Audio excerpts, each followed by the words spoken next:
2025. The Senate is set to resume its sitting today, Tuesday, February 11th, 2025, marking the beginning of the fourth session of the Fourth Senate. This session follows a long recess that began in early December 2025. One of the motions that is to be discussed today is approval of senators to serve in the Senate Business Committee. This is the motion by the Senate Majority Leader that pursuant to Standing Order 190 and 199.3, the Senate approves the following senators nominated to serve in the Senate Business Committee for the fourth session, in addition to the Speaker of the Senate who pursuant to Standing Order 191A shall be the chairperson of the committee: the Senate Majority Leader, the Senate Minority Leader, the Senate Majority Whip, and the Senate Minority Whip.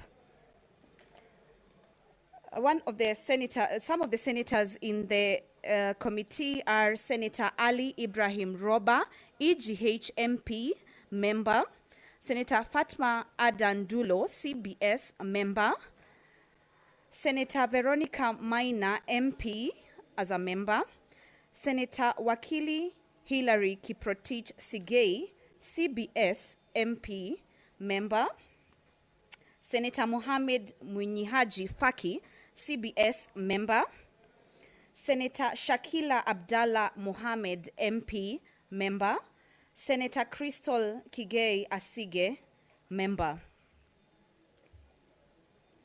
With a packed legislative agenda, the session will commence with the reconstruction of key Senate committees. Among these are the Senate Business Committee, reconstituted pursuant to Standing Order 191, the County Public Accounts Committee under Standing Order 193, the County Public Investments and Special Funds Committee, in line with the Standing Order 194, and the Committee on Delegated Legislation as per Standing Order 195. Once the Senate Business Committee is reconstituted, one of its first tasks will be to review and approve the session's draft calendar before presenting it to the Senate for approval.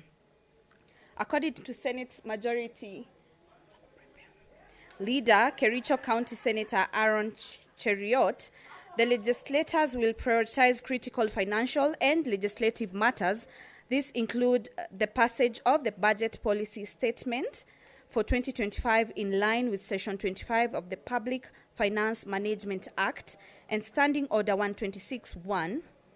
The Senate will also deliberate on the Division of Revenue Bill 2025-2026, the County Allocation of Revenue Bill 2025-2026, and the County Government's Additional Allocations Bill 2025-2026, alongside approving the cash disbursement schedules.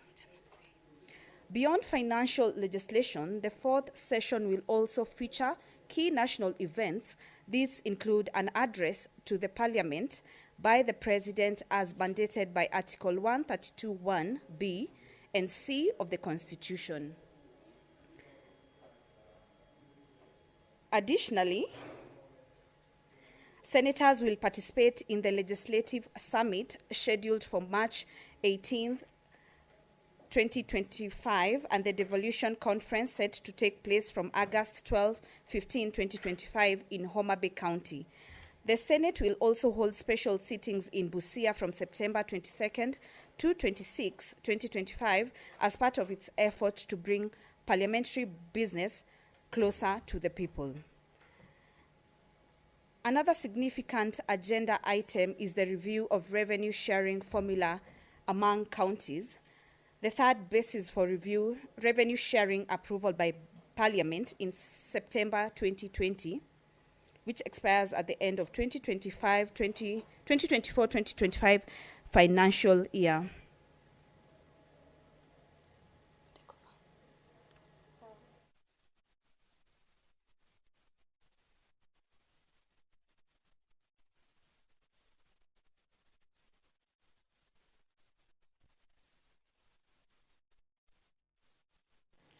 And with that, the business of the Senate is just about to commence any moment from now. Remember, our dear viewers, the appointed time for the Senate sitting on Tuesday afternoon is 2:30. It is exactly 2 minutes after 2:30 p.m., an indication that the Speaker's procession any given moment from now will be making its way into the chamber this afternoon. And remember, the motion given priority in the order paper this afternoon pertains the approval of senators who will be serving in the Senate Business Committee. This happens to be the only agenda for the House today. And the Senate leader of the majority party, that is Senator Aaron Cheriot, is expected to move this special motion on the approval of senators to serve in the Senate Business Committee. Dear viewers, just for your information, the Senate Business Committee is the committee that determines the business that will be handled by senators. And in that motion, 7 senators are proposed to sit in that committee, being the Senate Business Committee, among them Senator Ibrahim Roba, Senator Veronica Maina, Senator Mohamed Faki, Senator Shakil Abdallah, and Senator Crystal Asigi, among others. The Deputy Speaker of the Senate, Honorable Kathuri Murungi, is already in the chamber this afternoon. Allow me to hand over for this live broadcast brought to you by KBC in partnership with PBU. Enjoy your viewing.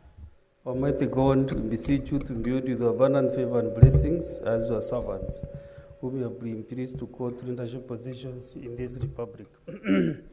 We seek guidance to treat and consider all matters that shall come under deliberation in so just and faithful manner as to advance the peace, prosperity, and welfare of our country and of those whose interests we have committed to our charge. Amen.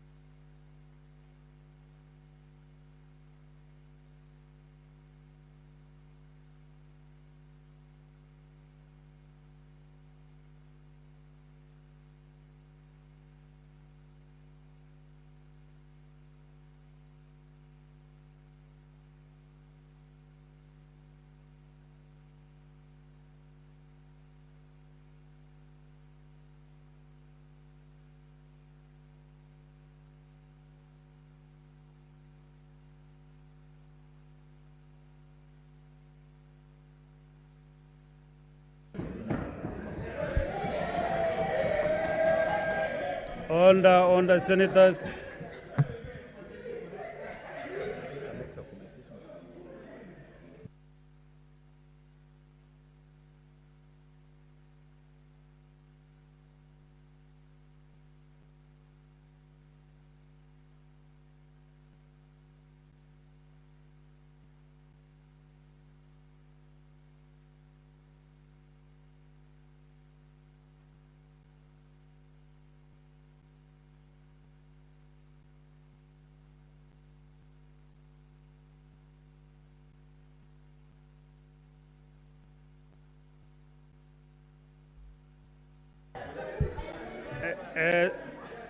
On the senators.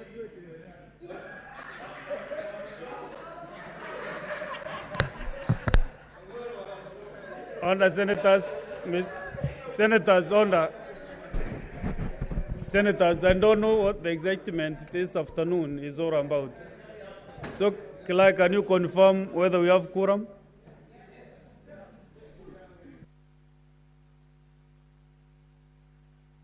Yes, okay. Read out order number 1.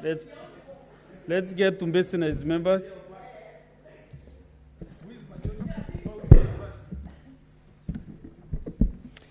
Order number 1, administration of oath.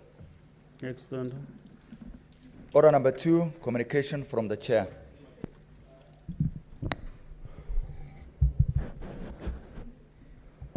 Honorable Senators, I have a communication to make. Honorable Senators, it is my pleasure and privilege to welcome you back from the recess. I believe that we have had an opportunity to spend time with your families and constituents over the Christmas and the New Year festivities. Allow me to take this opportunity to commend you for the tremendous work you did and the amount of time you put in during the third session. We must all gear up for what is projected to be an interesting fourth session. Senator Mulo, can you just have a seat next to you? Honorable Senators, as you may recall, in the past week, the Senate held a midterm assessment and planning retreat for the fourth session under the theme, Shaping the Senate's Legacy, Reflections, Strategies, and the Path Forward. The objectives of the event were inter alia to review its performance in legislative and committee business over the past 3 sessions and identify best practices, identify challenges that have hindered effective discharge of its representative, legislative, and oversight roles, and propose solutions, strategize, and set priorities for the Senate's legislative agenda, and to strengthen teamwork, collegiality, and camaraderie in the discharge of our mandate. Have you said, Senator Asige?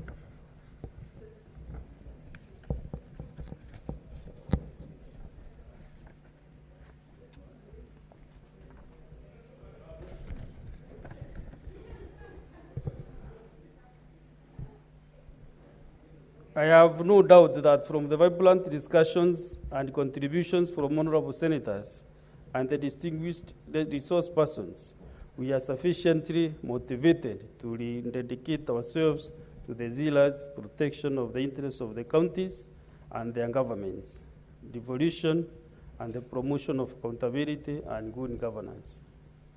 From the event, the Senate made specific and measurable resolutions which need to be implemented. These resolutions will be tabled before the Senate Business Committee for the committee to institute measures to actualize them in line with its mandate to monitor and oversee the implementation of Senate business and programs and other matters as may from time to time arise in connection with the business of the Senate. I, for one, will do everything in my power to facilitate the full implementation of the resolutions. Honorable Senators, looking forward, and indeed as witnessed during the midterm retreat, we begin the fourth session with a full agenda. Notably, there are 12 bills in the Committee of the Whole stage, 38 bills at the second reading stage, 24 petitions yet to be concluded, as well as follow-up on implementation of various resolutions adopted by the Senate during the third session. Key among them, the resolution of the current state of the nation. Although high on our agenda is the consideration and determination of the 40 basis for revenue sharing among county governments for financial years 2025-26 to 2029-2030. A sneak review of what is to come was witnessed at the midterm assessment retreat last week. But its formal consideration will begin in earnest upon tabling of the recommendation of the Commission on Revenue Allocation, CRA, on the 40 basis and subsequent referral of the recommendations to the Standing Committee on Finance and Budget. I look forward to vibrant discussions to this very critical subject, trusting that consensus will be achieved on the matter, and the assent warned that my office will extend any necessary support towards that end. For if we all win, our counties win, and Kenya wins. But like in every other session, and in accordance with Section 25 of the Public Finance Management Act, Parliament will shortly receive and consider the budget policy statement, and therefore the division of revenue bill and the county allocation of revenue bill. This critical stage in the budget cycle requires introspection and forthrightness to ensure that the promise of devolution is achieved and that resources are distributed to the benefit of mwananchi. We each have a duty to assert ourselves in the process and to ensure that the resources at both levels of government are shared equitably and used prudently. I urge that we do just that.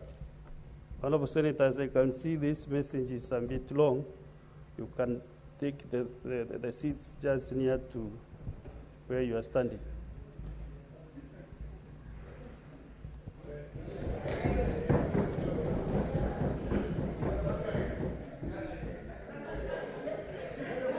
Honorable Senators, Honorable Senators, Honorable Senators.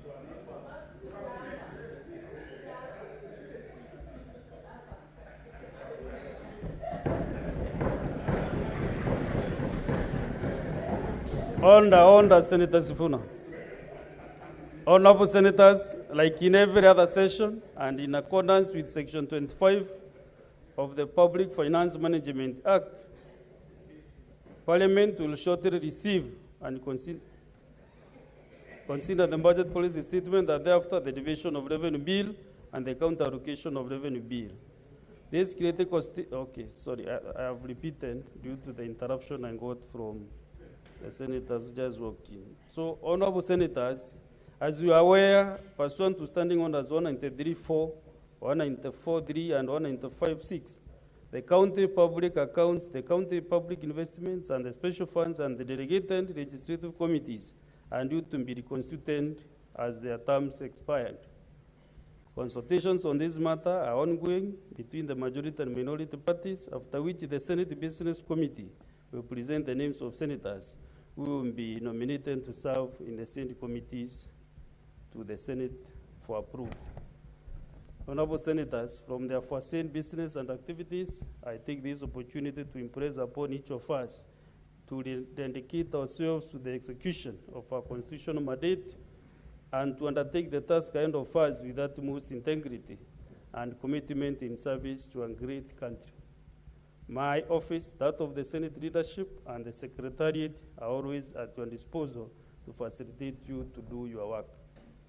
Finally, as honorable senators have noted, the only business in today's order paper is the approval of senators to serve in the Senate Business Committee. In the event that the motion is approved, the newly constituted Senate Business Committee will meet at the rise of the Senate to deliberate on and schedule the business for the rest of the week. The meeting will be held in Committee Room 4. I thank you and wish you all a fruitful session.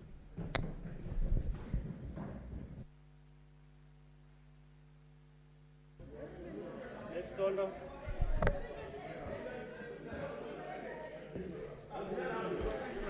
Order number 3, messages.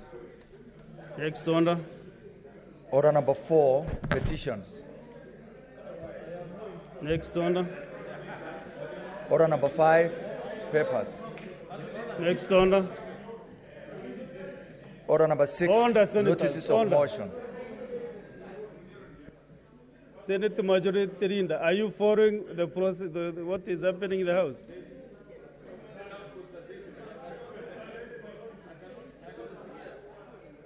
Can you give notice of motion? You give notice of the motion. All the senators. Mr. Speaker, if you could guide the House to some order, because we can barely follow what's happening.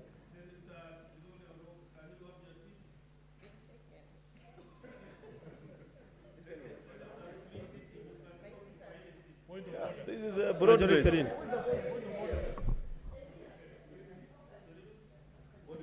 I said you proceed and give notice of the motion. This is a motion for the approval of senators to serve in the Senate Business Committee. Mr. Speaker, I rise to give notice of this motion that pursuant to Standing Order number 190 and 199.3, the Senate approves the following senators nominated to serve in the Senate Business Committee for the 4th session, in addition to the Speaker of the Senate, who pursuant to Standing Order number 191A shall be the chairperson of the committee, the Senate Majority Leader, the Senate Minority Leader, the Senate Majority Whip, and the Senate Minority Whip. 1, Senator Ali Roba Ibrahim. 2, Senator Fatuma Aden Dulo. 3, Senator Veronica Maina, 4. Senator Wakili Hilary Sigei, 5. Senator Mohamed Munyehaji Faki, 6. Senator Shakila Abdallah, 7. Senator Crystal Asige. Yeah, Mr. Speaker, that's it. Next order, clerk. There can be no point of order now when a member is giving a notice of a motion. At least that you should be aware to this level. Next one. Order number 7, questions and statements. Order number 8, motion, approval of senators to serve in the Senate Business Committee. Mover of the motion. Can you now move the motion?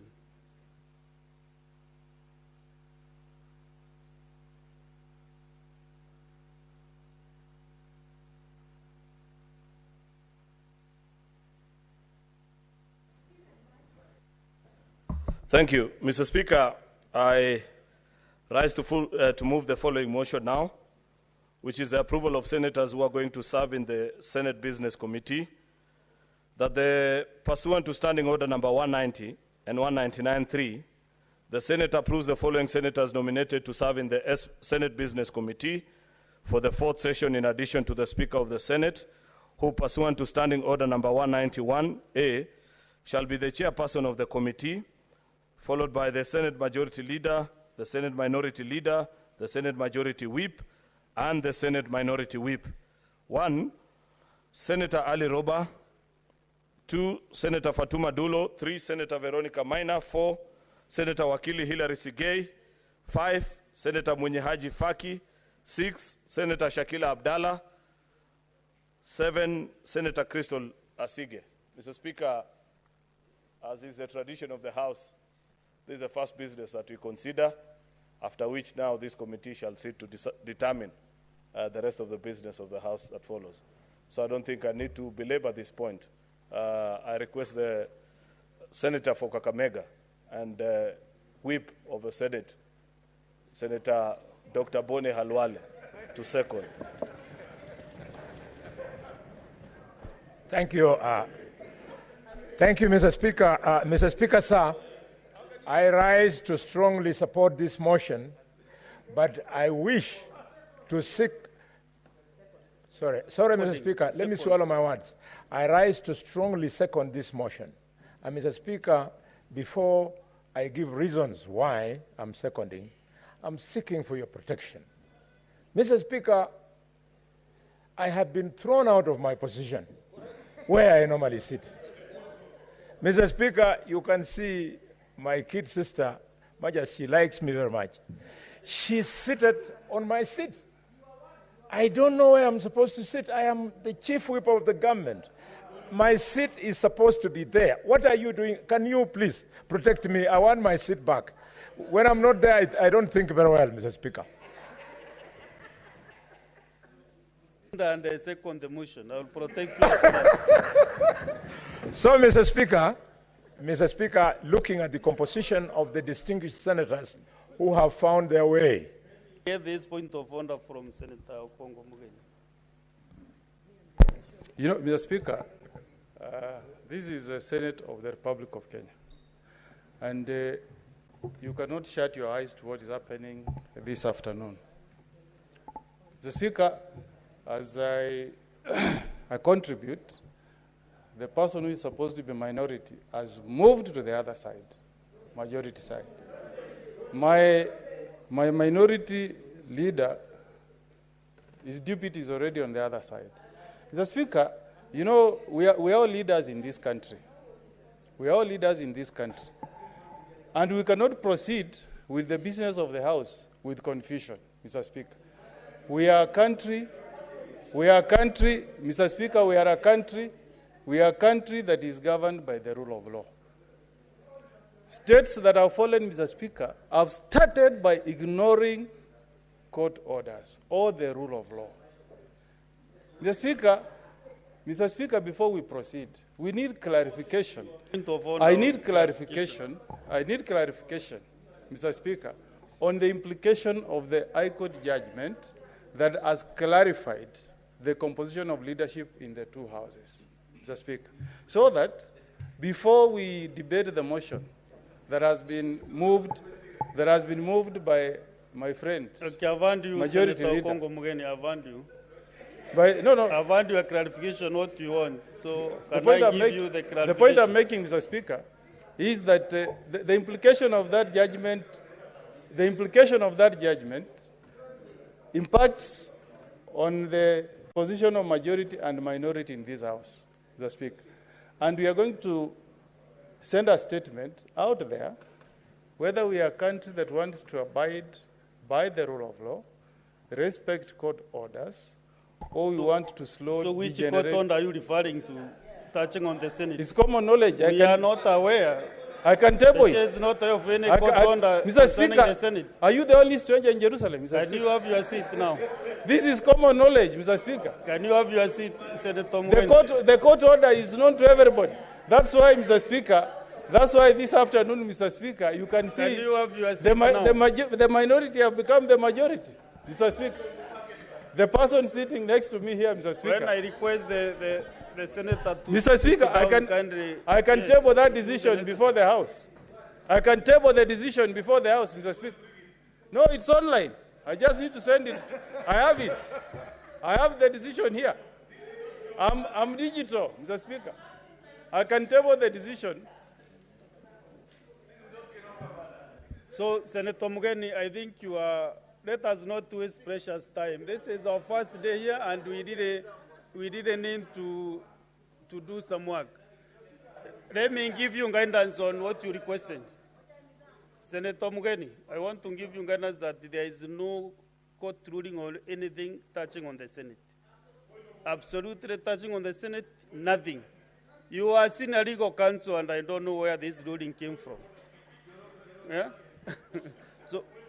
So, Senator Boni Karwale, proceed and... Yes, Mr. Speaker, allow me to thank you. Allow me to thank you for that guidance. This House has gained a lot of respect in the country.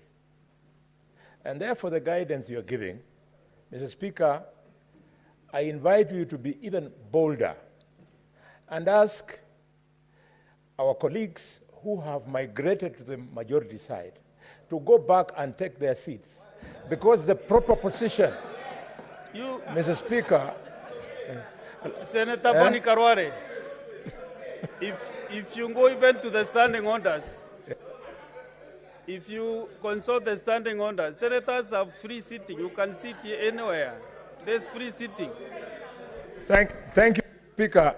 Mr. Speaker, indeed. Is on my chair, and I'm not bothered. You can spend even the whole month. I have no problem. I can sit any side. Mr. Speaker, indeed you are right. As So I have said, proceed and second this motion. yes, I'm seconding Mr. Speaker. Mr. Speaker, be patient with me. We came here to guide the country when, leader of the majority, we came here to guide the country when opinion divides the country. So just allow me in 2 minutes to make my point, and then I conclude my seconding. And the point is, since you have correctly interpreted what took place in court, that there were no orders against the composition of the leadership of the Senate, and given that there are designated seats in this House, like the Speaker's chair where you are seated, it is a seat in this House. Just because the standing orders say a senator can sit anywhere doesn't invite senators to go and sit where the Speaker is seated. So because these seats are designated, let members sit wherever they want. But we as leadership, we sit where we are supposed to sit. We cannot be in a country run by social media, Mr. Speaker. I am very serious. If the courts, let me confirm, if the courts had ruled that the majority in the Senate has become the minority, I would have been the first to move to respect the courts. But because there is no such a matter, let us clear the confusion. Mr. Speaker, I second the motion that the composition be as stated. Thank you very much. Pardon?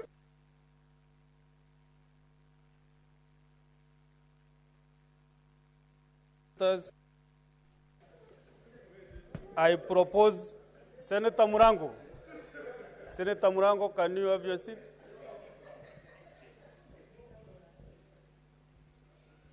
Honorable Senators, I propose the question that pursuant to Standing Orders 190 and 199.3, the Senate approves the following senators nominated to serve in the Senate Business Committee for the 4th session. In addition to the Speaker of the Senate, who pursuant to Standing Order 191A shall be the chairperson of the committee, the Senate Majority Leader, the Senate Minority Leader, the Senate Majority Whip, and the Senate Minority Whip. 1. Senator Ali Ibrahim Roba, NGH MP. Senator Fatuma Adanduro, CBS MP. Senator Veronica Maina, MP. Senator Wakili Ida Lekiproti Sigei, CBS MP. Senator Mohamed Mwinihaji Faki, CBS MP. Senator Shakil Abdallah Mohamed, MP. And Senator Kristo Kegei Asige, MP.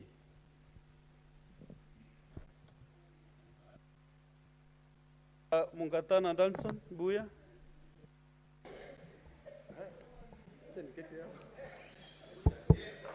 Mr. Speaker,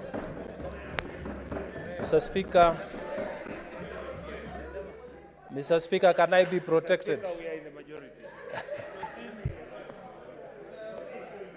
Mr. Speaker, may I be protected, Mr. Speaker? Mr. Speaker, may I be protected? Thank you. Mr. Speaker, I rise to support this motion very strongly. Mr. Speaker, the list that has been tabled before this House in this motion is made up of very distinguished senators who have served this House with distinction, people who we know from our committees. They are worker bees, people who are able to put in the hours.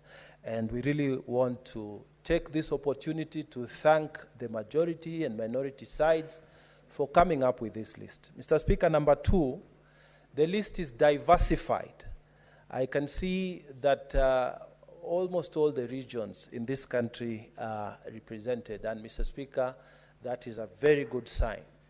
So, Mr. Speaker, I want to say that I support this list. But, Mr. Speaker, as the Senate Business Committee takes its seat today afternoon, we want to remind them that we had a midterm retreat in Naivasha. And one of the things that we raised was the prioritization of legislation from this Senate House, Mr. Speaker. We do not want this SBC to behave like the SBC of the previous session, where, Mr. Speaker, they kept on prioritizing business from the National Assembly at the expense of the Senate business, particularly legislation.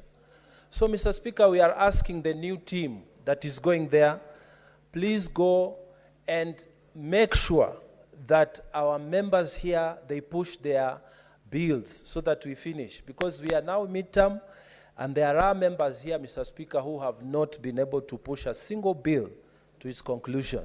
Mr. Speaker, we want to urge the new team to continue with the spirit of working hard, but also to prioritize what is ours. With those few remarks, Mr. Speaker, I beg to support. Thank you. Okay, thank you. Senator Mudam Agnes Kavidu. Thank you, Mr. Speaker, for giving me this opportunity. I fully support the names that has been given to work in the Senate Business Committee, and I know they will do good work. I encourage them, like Mungatana has said, to prioritize the Senate bills first, because when our bills go to the National Assembly, they are delayed there so much. And so we should also prioritize our bills here before we deal with the National Assembly's bills. Thank you, Mr. Speaker. I'm sure you're aware that we are using the supplementary order paper which was issued. So if you want to confirm anything, you go to the supplementary order paper. Senator Mazayo.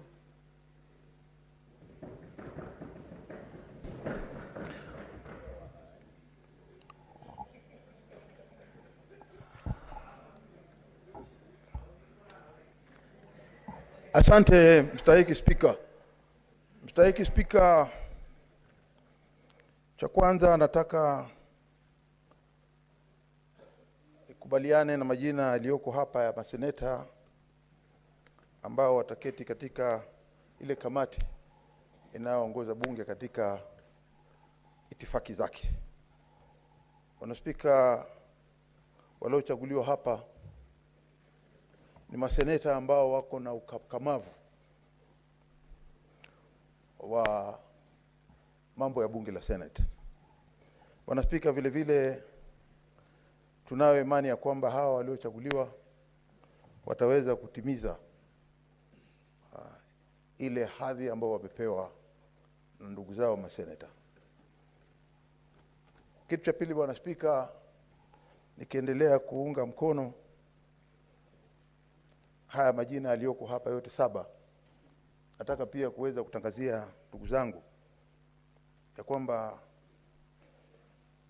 hivi leo ni jambo la kusikitisha, naweza kusimama na nikatangaza kifo kilichotokea cha baba ya seneta wetu, ya spika wetu wa bunge la Senate, ndugu yetu Amazon Jeffa Kingi. Kifo hicho kilitendeka jana wakati wa madaktari wakiendelea kumtibu au kujaribu kuendelea kumpatia matibabu mzee wetu, lakini japokuwa sisi tulimpenda, Mwenyezi Mungu alimpenda zaidi. Kwa hiyo nataka tu kuwajulisha ndugu zangu, tumeweza kuweka katika mitandao, mimi nilikuwa wa kwanza kuweza kuwajulisha maseneta kuambia kifo cha mzee kimetokea, na hayo yote yaliyotendeka ni mambo ya Mwenyezi Mungu. Kwa hiyo tutaendelea kushikana na familia ya spika na ndugu zangu nyote. Kama mnavyojua, itakuwa kifo kama hichi si kifo cha kawaida, ni kifo kimetokea cha spika wetu ambaye ninajua sote sisi tuko hapa, cha babake spika wetu, ambapo ninajua na imani ya kwamba sote tutajumuika naye. Mimi pengine naweza kutangulia nyumbani, lakini watakaobaki nyuma mtaendelea kuweza kuweka nguvu za Senate hapo mbele. Bwana Spika, mwisho ingekuwa bora zaidi ikiwa utafafanua kwamba katika hii ratiba ambayo tunatuona sasa sisi, tunasema tu katika broad based, lakini tukijua kwamba koti iliweza kutoa uamuzi, na uamuzi huo nataka ufafanuzi wa hali ya juu kama alivyosema ndugu yangu Okongo Megedi. Ikiwa unaweza kufafanua zaidi hapo, ili tujue ya kwamba upande ule na upande huu sasa walio wengi ni kina nani ndani ya bunge. Asante sana Bwana Spika. Senator Roba Magoma.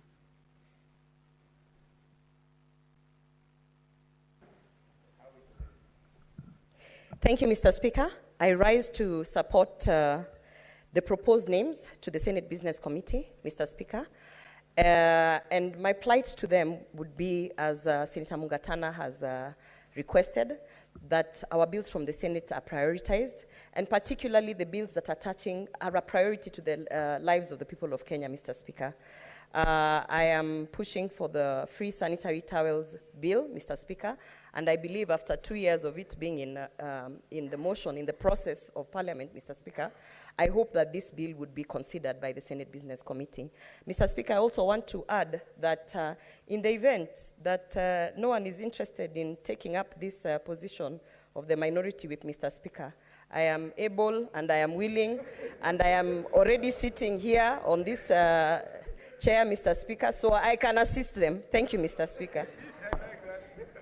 Senator David Wakoli Wafula.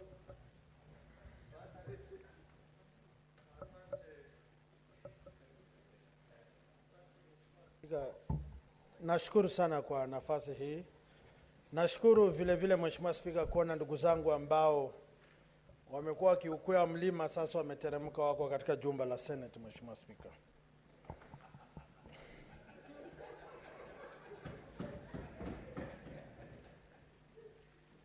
Na Waswahili husema kipandacho hushuka, Mheshimiwa Spika. Mheshimiwa Spika, mimi ni kuwashukuru wa Kenya kwa kutupa nafasi kujumuika nao katika msimu wa Krismasi na mwaka mpya. Tumeshukuru vile vile tumekuwa na kikao kule Naivasha kutathmini ratiba na mipangilio ya jumba la Senate. Cha muhimu Mheshimiwa Spika, wale ambao wameteuliwa kuongoza kikao cha shughuli za bunge watie maanani kwamba Senate ni jumba kuu, jumba la umaarufu wa kutunga sheria, na kwamba mwaka huu Mheshimiwa Spika lazima ibainike wazi mbichi na mbivu. Lazima ibainike wazi majukumu ya Senate kikatiba na kisiasa, na kwamba hatutakuwa na uzembe ambao tuliona mwaka uliopita, lakini tuone ni shati ya pamoja kufanya kazi kwa pamoja. Kikundi hiki Mheshimiwa Spika, naomba viongozi wenzangu waweze kutulia. Wamechangamka kana kwamba wamekula aina fulani ya mmea, Mheshimiwa Spika.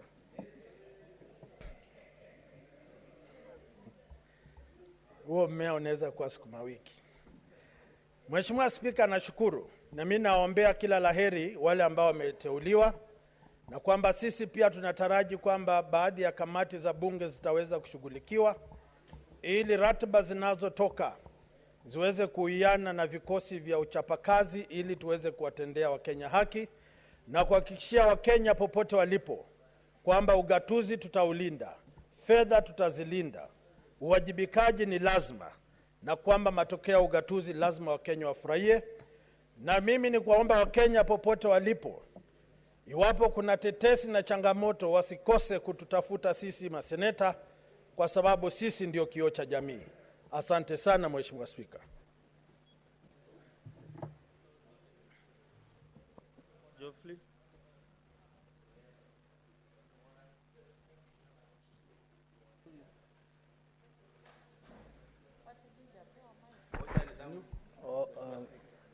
Thank you, Mr. Speaker, for this opportunity.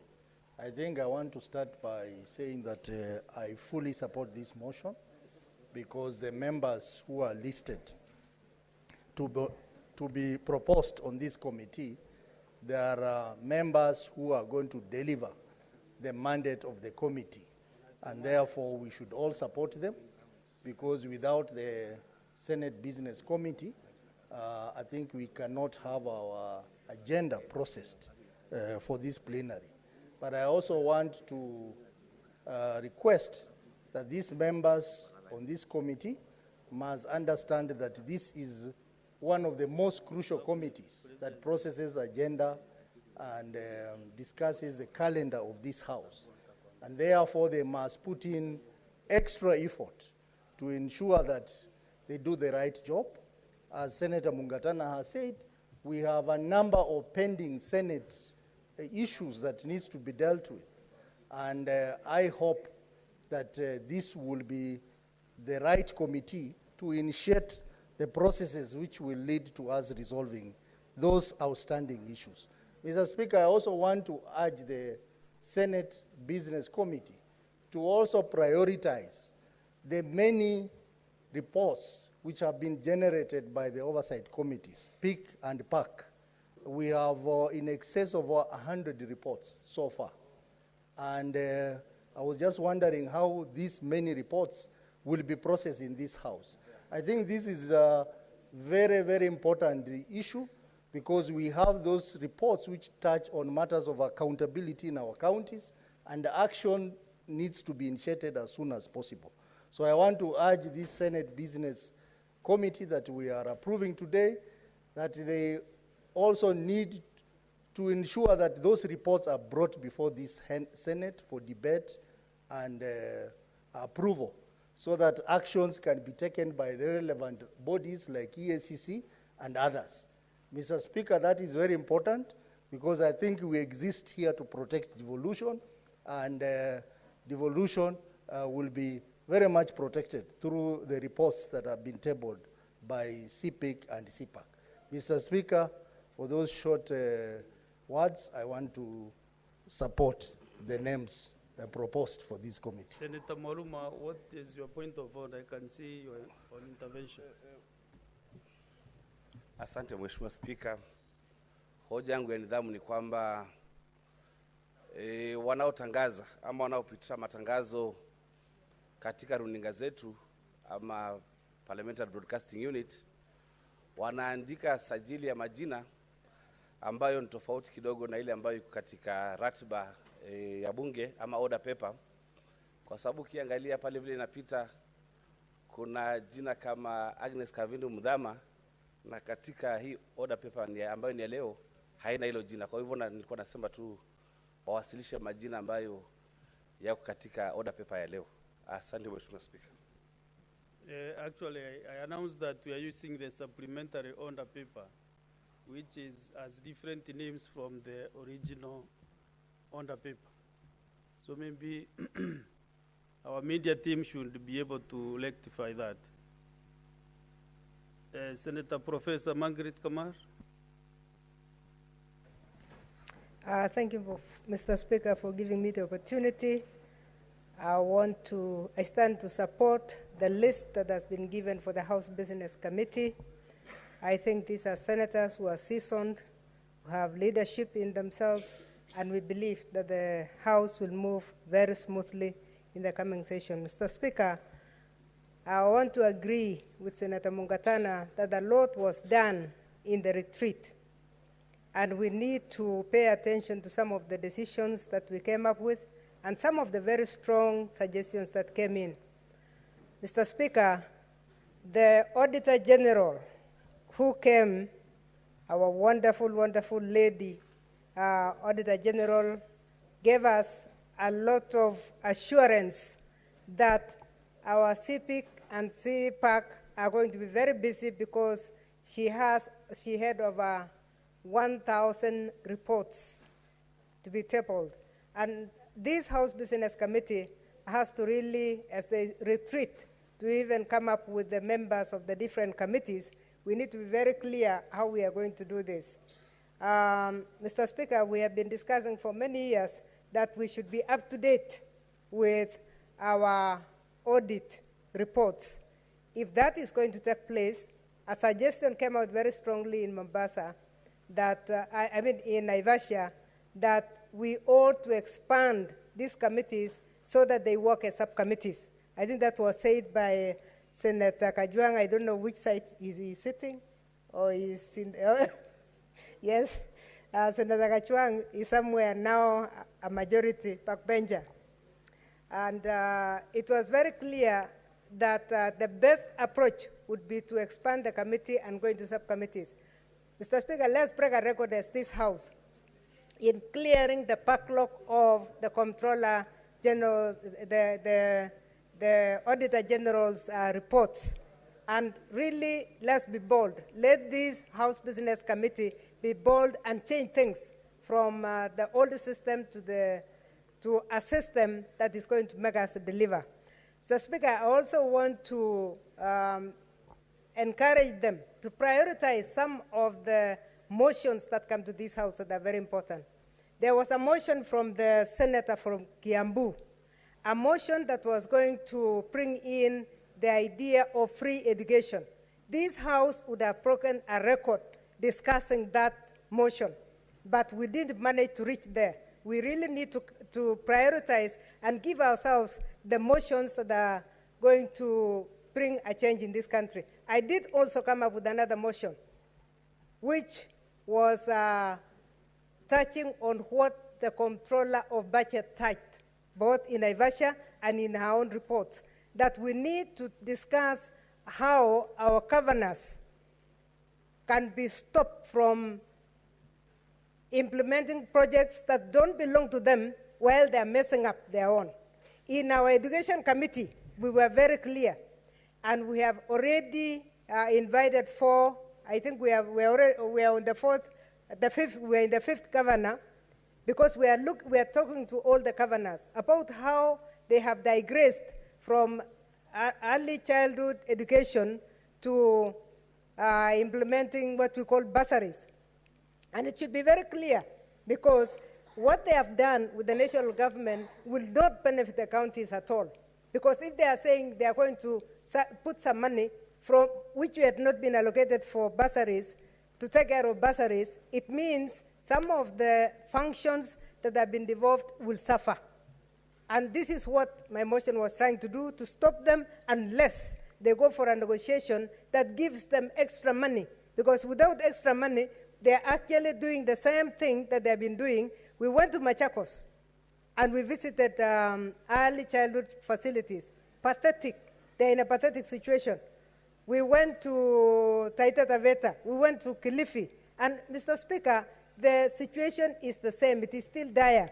So our governors cannot be telling us that they can give out bursaries because people are needy, while the early childhood program is failing, and while the village polytechnics are dilapidated.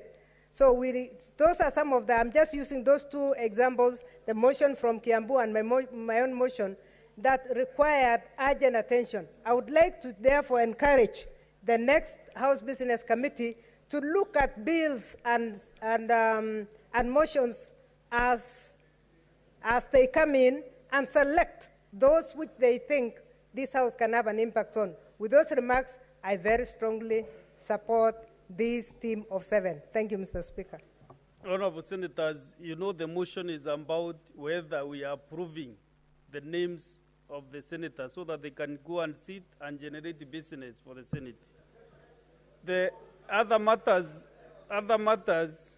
and since we started, nobody has rejected even one name. So it's like we're in concurrence. We're in concurrence with the names, you senators. So therefore, I want to give a few others, and then maybe the majority and the minority. You should make concurrence on this business.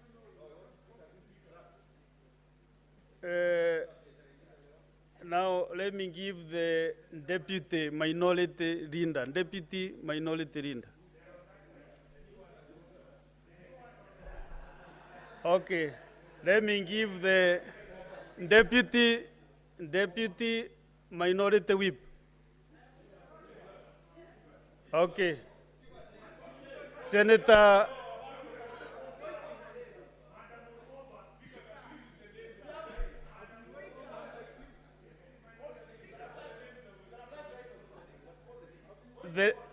as far as my hemispheres are correct, the Deputy Minority Leader is none other than, he knows him, even he is looking at me very.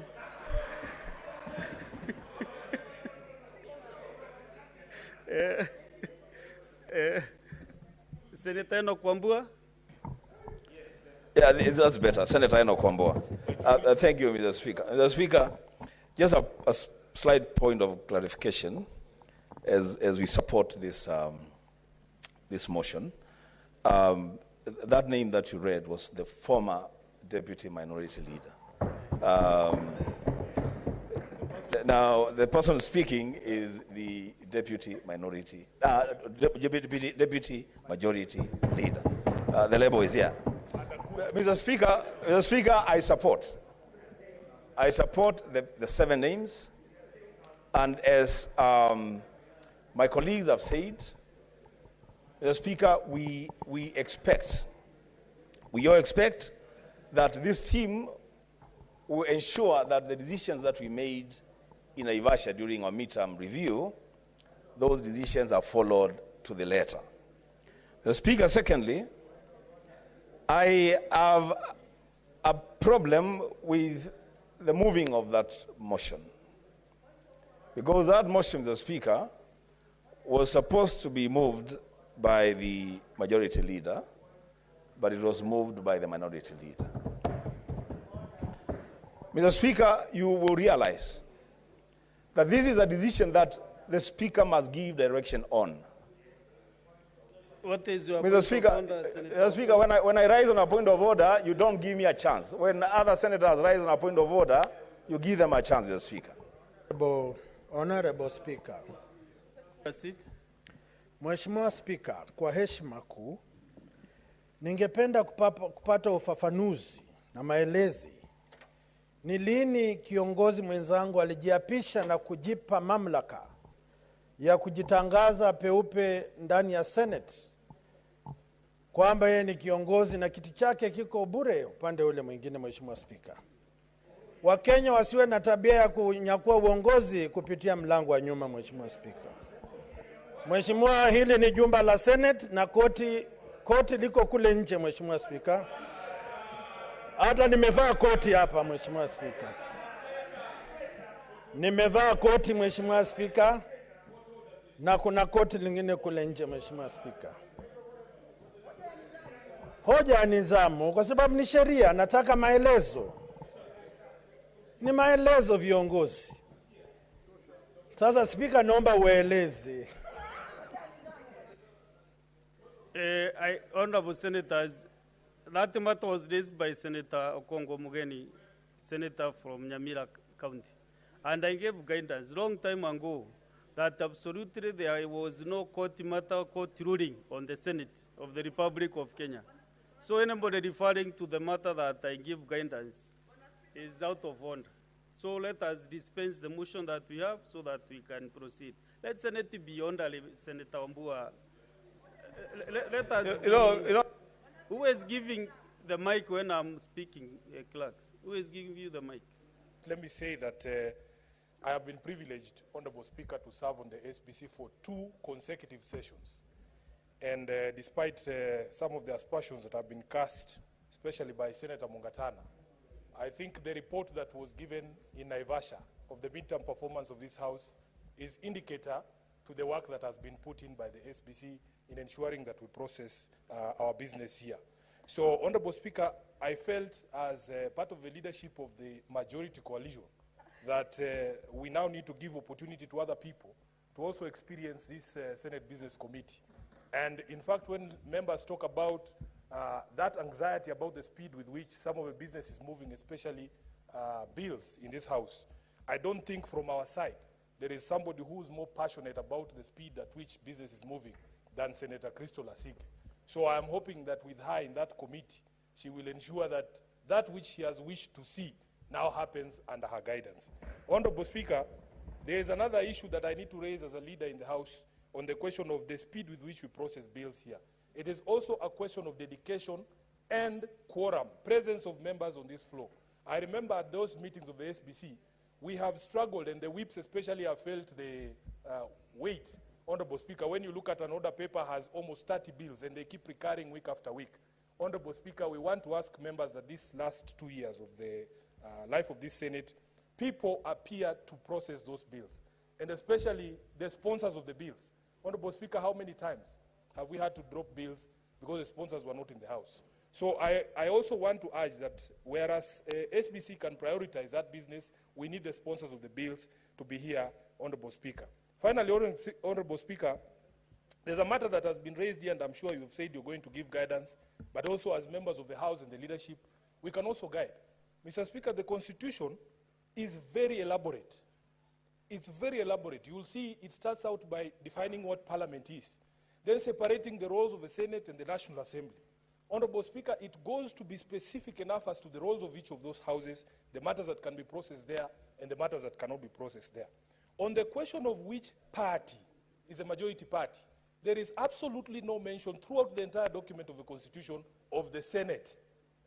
In my view, it means that the leadership or the designation of a majority party is set in the National Assembly.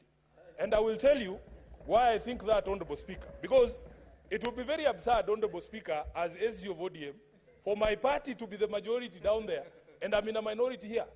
Honorable Speaker, sometimes when you get communications from these coalitions, for instance, our membership of the PSC, there is only one person who writes those letters to you, and that is the Secretary General of Azimio. Honorable Speaker, would he write there in the National Assembly, he writes as a leader of a majority party, and here he writes as a leader of a minority party? These are some of the absurdities that I think would arise if we would not follow the designation. And by the way, Honorable Speaker, I want to be very clear that we in the majority coalition are going to ensure we enforce that court order, because we are believers in the rule of law. Once a court has pronounced itself, Senator Khalwale, you look for another seat. You don't insist on the one that you'll be told is not your seat. So therefore, Honorable Speaker, you cannot tell us, a member of the Senate cannot stand here and say, oh, the courts are out there and we are here. We exist in a constitutional order that the things that happen here have consequences outside, and that the process of checks and balances and oversight requires that other organs also look into the issues that are being done by this particular institution. So therefore, Honorable Speaker, we will not allow people to conflate issues. If Azimio is a majority party in the National Assembly, it follows that we are the majority in this House. Just a minute, I thank you, Honorable Senator Speaker. Sifuna, Senator Mgatana. Just a minute, Senator Mgatana. Senator Mgatana, just a minute. You know, in the 8th, 9th Parliament, you used to stand and wave to get to catch the Speaker's eye. Now we went digital. You can just press intervention and I'll see. But what is your point of honor?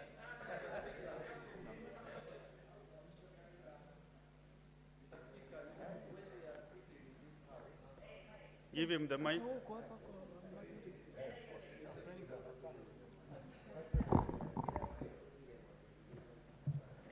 Mr. Speaker, when we are addressing the nation from the floor of this House, we must bear in mind that we take responsibility for the statements that we make. Surely, Mr. Speaker, can it be true that what is pronounced as the leadership arrangement in the National Assembly should automatically hold for the Senate? Mr. Speaker, that cannot be true. Mr. Speaker, in fact, it is the absurdity of nature, at the highest absurdity, that we can go into an election, a political party wins the Senate majority, and another one wins the National Assembly majority, and by dint of the National Assembly majority, then the leadership is determined in the Senate. This is what my learned friend, Mr. Sifuna, is saying. Mr. Speaker, that cannot be correct. That is not right, and Kenyans listening to us must know that that is not the correct position. Mr. Speaker, that cannot be right. Mr. Speaker, I wish to be heard, Mr. Speaker. Mr. Speaker, can I be protected? Mr. Speaker, can I be protected? Senator Mungatana. Yes. Your point of order is okay, has been captured. Yes. Let Senator Sifuna conclude his contribution. I don't know what exactly is out of order. I made a statement of fact that if you turn this constitution page to page, there is no place where it talks about designation of the majority party anywhere other than in the National Assembly. That is Article 108. That is a fact. If Senator Mungatana has another copy of the Constitution, maybe in his native Pokomo language, he can show us where it speaks about designation of a majority party in the Senate. Senator Milanj Abdulrahman.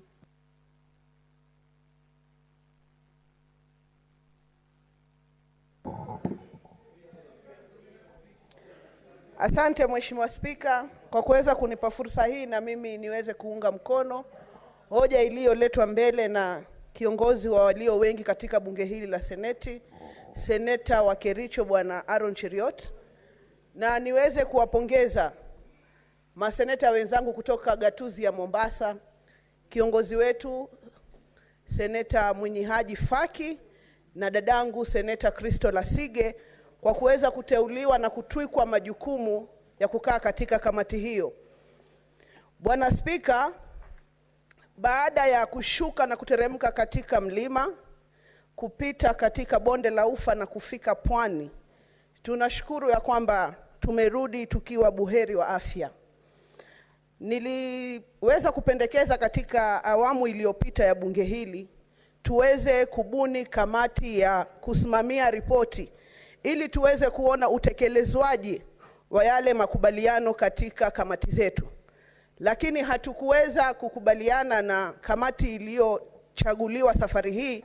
Ningependekeza kwamba nitakuja tena na pendekezo kama hilo, tuweze kubuni kamati ya kufuatilia zile ripoti ambazo tunazipitisha. Ni kinaya Bwana Spika kuweza kuona sisi tunakaa katika kamati zetu tofauti tofauti na kuja na makubaliano ya ni jinsi gani tutaweza kutatua lalama na matatizo ya wananchi wa Kenya, lakini hatimaye tunaandika ripoti na zinabaki katika majengo haya ya bunge la Seneti.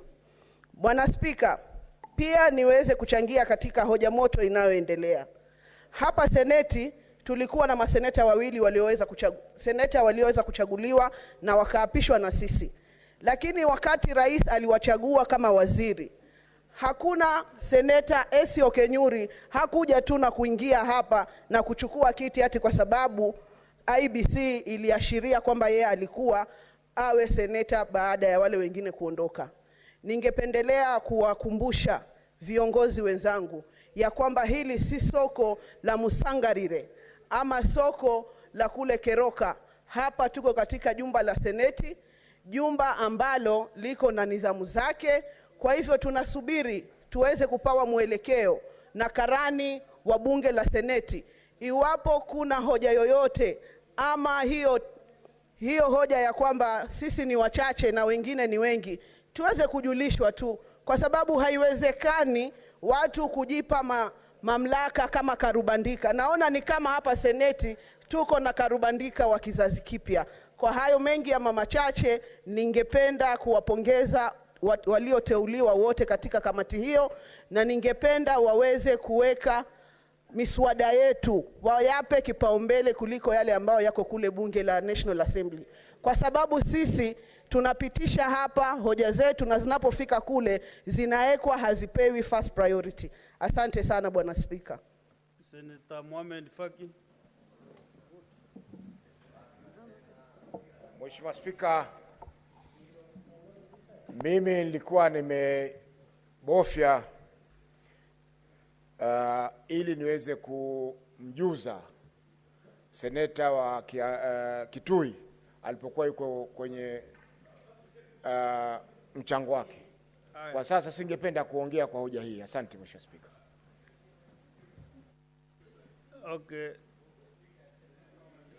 Senator Olekina Rendama. Thank you. Thank you, Mr. Speaker. Mr. Speaker, we are living in very interesting times. As you can see, today I'm standing in my position as a Chief Whip of the Senate of the Republic of Kenya, and I want to thank the former Chief Whip, Boni Halwale, for being so gracious and accepting and walking away and sitting in an undisclosed location. Mr. Speaker, as I support this motion, allow me to begin by condemning the utterances by one governor of Nyeri, Mutahi Kahiga, when he insulted my community, when he called my community people who walk without underwears. Mr. Speaker, that is completely uncouth and uncalled for. And Governor Kahiga must understand that we are here as one nation, and that type of divisive politics is uncalled for, and it should not be allowed in this country. You cannot go and demean another community. You should allow a community to be able to be fully represented, and you cannot go out there and shame a community. Shame on you, Governor what was his name? Anaitwa nani? Kahiga, Governor Kahiga. I mean, seriously. When will we as leaders have a sense of occasion? They're in a burial. People are crying. They are bereaved. And then you go there, you start your politics. Why don't you go and sponsor, use the money from the county government that you're used to using to go and call for a rally to be able to go and insult other people? I mean, it's about time that we learn the sense of occasion. So shame on you, Governor Kahiga, and the Maasai community will not stand And as I represent that community, I will not stand and see you shaming my community. You know, if it was in those eras, we'll deal with you. But now, we just want to call you for your utterances, which do not have a position in this republic. Mr. Speaker, really, as leaders, we must respect other communities. You know, it is completely unethical, uncouth, and uncivilized for Governor from Nyeri, Kahiga, to be able to use a funeral to look down on another community. This is not back then when they are first class and second class citizens. This is when all of us are equal, and we'll point out that we are really equal.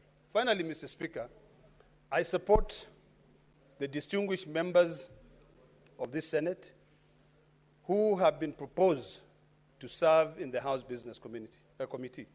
I serve in that committee, and I know the amount of work that that committee have to deal with. That is a committee that decides really the kind of business that we deal with. And I want to just to correct the view that the previous committee did not do its work. The previous committee really worked well, worked very hard. And in fact, the Secretariat did a fantastic job during our retreat to be able to put facts on the table, to say these are the businesses that were guided by the House business. This is what we concluded.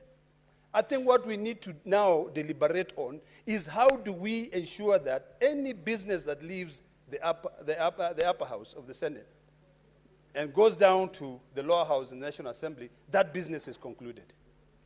That is a task now we believe that Senator Crystal Asige, Senator Faki, Senator Asigi, Senator Roba, distinguished gentlemen, and all the other distinguished senators who have been given an opportunity to serve in the House business will be able to crack to ensure that we conclude our task. Otherwise, Mr. Speaker, I thank you, and I just repeat by saying, shame on you, Governor, I don't know his name, Kahiga. Senator Esther Okenyuri. Sorry? Yeah, finally. Senator Thank you, Mr. Okenyuri, Speaker. what did you say? Finally, my chance has come. Thank you, Mr. Speaker, for giving me this opportunity. I also wish to support the composition of that House Business Committee, and I'm looking forward to prioritization of very key legislative agenda, Mr. Speaker. And allow me at this juncture, just as a sponsor of the Protection of Livelihood Bill, to give my condolences to sad news I'm reading on the internet about the demise of one Tyson Aminga, a small trader who's been hustling. He's a driver of a Noah, and he's been missing for quite some time. And this afternoon, we are gathering news that the body has been discovered at City Mortuary. He was actually hired by people who he thought were actually customers but were thieves. So I hope the investigative agencies are going to look and comb deep into this matter, because we have so many of our people who are trying to make ends meet through such kind of business. So, Mr. Speaker, I equally look forward to resurfacing of the civic education bill, because we dearly need that one as a country right now. It can actually solve most of the issues we are facing as, in this democratic space we are in, not just for our citizens, but it will tackle so many other issues, even in interpreting some of the matters which are being raised by honorable members in this House. Thank you, Mr. Speaker. Senator Mogeni, Eli. Yes, Mr. Speaker, what is the problem? Majority leader or minority leader? Yes, Mr. Speaker, you know, I don't know, even people who know the truth, Mr. Speaker, seem Senator to be in a Mogeni, panic Mogeni, you know, I gave you an opportunity to contribute. Yes, Mr. Speaker, I think you need to settle. Honorable Senators, I think we are really like, proceed, Senator Mugeni. Yes, Mr. Speaker, Mr. Speaker,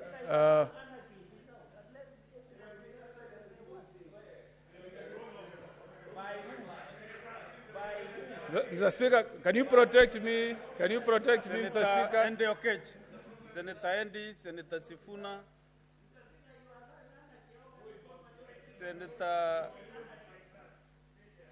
Senator Chalgei,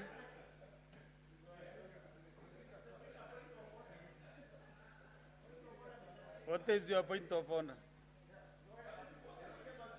Yes, I must be heard in this house. Mr. Speaker, I'm standing on Standing Order 102, Article 124 of the Constitution of Kenya on the establishment and committee of standing orders. Did you hear? The Parliamentary Service Commissioner, where the majority side, we assisted him to become the commissioner, calling, Mr. Speaker, calling the majority, Mr. Speaker. We are allowing bad precedent in this house, Mr. Speaker.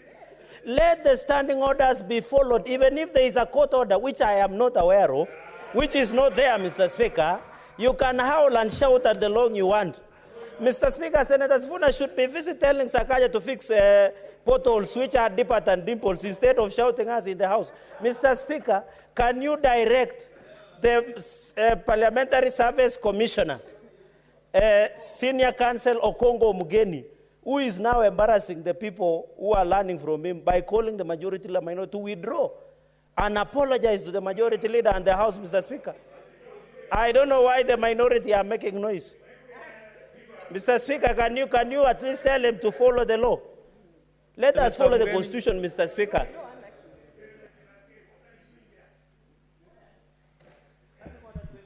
Mr. Speaker, just for the record, and because I know Senator Chirage is slow in reading some of this judgment, I've been magnanimous enough just now and I've sent him the petition from High Court, petition 202 of 2023. Mr. Speaker, if you can permit, may you direct Senator Chirage to withdraw from the House, go and read the judgment, understand it, then he comes back to the House, Mr. Speaker, because I know he's a junior lawyer. He has not, he doesn't catch up very quickly with some of these new developments of jurisprudence. So if you give him about half an hour, he will withdraw, read the judgment. I've just sent it to him now. He will need like 30 minutes. When he comes back, I'm sure he will be well knowledgeable on the happenings around. Now, Mr. Speaker, Mr. Speaker, I first want to, on a serious note, support the membership that has been proposed to go to HBC. And also just tell the Senate that there is a lot that is happening in terms of legislations, Mr. Speaker. This new team is taking office at a time when, after the deliberations that we had in Naivasha, we have a constitutional amendment bill that has been proposed by the National Assembly that is undergoing pre-publication scrutiny, and at the time that we also have a bill as a Senate that was approved by senators in Naivasha. Mr. Speaker, if there is a time that we as senators need to demonstrate courage and show leadership, the time is now. And reading the names of the members who have been proposed, I have no doubt, Mr. Speaker, that these are men and women who have demonstrated their courage before this House, and they will be able to guide the business that should come to this House, Mr. Speaker. Mr. Speaker, let's also, as a Senate, be conscious that we are not here to be spanner boys of National Assembly. We also have our own legislative agenda as a Senate. Because I was privileged. I was invited to sit in Naivasha for 3 days when National Assembly was undertaking their retreat. And Mr. Speaker, every agenda that was put on the table was to push the agenda of National Assembly.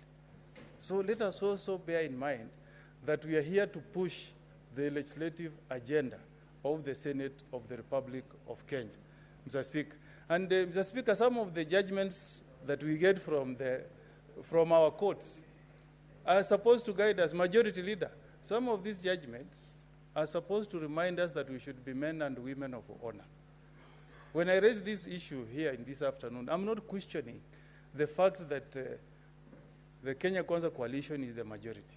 But there are some decisions that we have made that go against the judgment that came from the High Court. I know as a fact that when we came here, UDA had 22 senators, then there was one from Ford Kenya and one from DP. That gave you 24. If you add the 8 that were nominated, you are 34. You are majority. But there are some things you have done which are very unprocedural, including the name that you have put before us this afternoon, which goes against the judgment that was issued by the court last week. You have given the name of Ali Roba as coming from the majority side, Mr. Speaker. You know, Speaker, no. You know, Mr. Speaker, Mr. Speaker, these house as members who are called honorable. When you are an honorable member, you are an honorable member, you are supposed to be honorable. Like I appreciate this afternoon that the will of the people. If you read the judgment is telling us that once you finish an election, you must respect the will of the people. That's what the judgment is saying, Mr. Speaker. And when we concluded the elections, UDA was not in the majority side. I mean, what is so difficult about that? You know, Mr. Speaker, if you tell Kenyans that you don't want to respect court orders, one day it will come to bite you. Listen to us. I know you have 24. You are the majority. We don't refute. But which side was UDA? UDA was not on that side of the coalition. UDM. That's the point we are saying, Mr. Speaker. You have brought a name here this afternoon from the majority side, and you have included, in fact, 2. So if you can't accept some of the best, at times the High Court gives you an easy way out. You should respect court orders.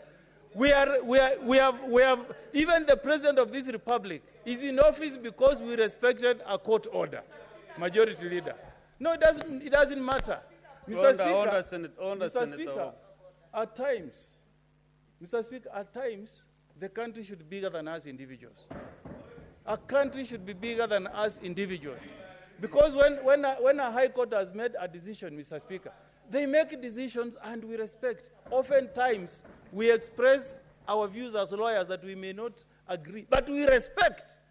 So we expect, Mr. Speaker, the government of the day to also respect court orders. Otherwise, we will degenerate into anarchy. If you are a student of history, Mr. Speaker, you know that countries that have fallen, it's because they first began by disobeying court orders and not having what lawyers will call a state of rule of law, Mr. Speaker. So in this afternoon, how do you bring these names for the Senate to approve them when the High Court has given direction that the will of the people is determined at the end of an election, not what you do after the people have expressed their will, Mr. Speaker. Senator So, Oroba, Mr. Speaker, just a minute, Senator Okongo Mugeni. What is your point of order?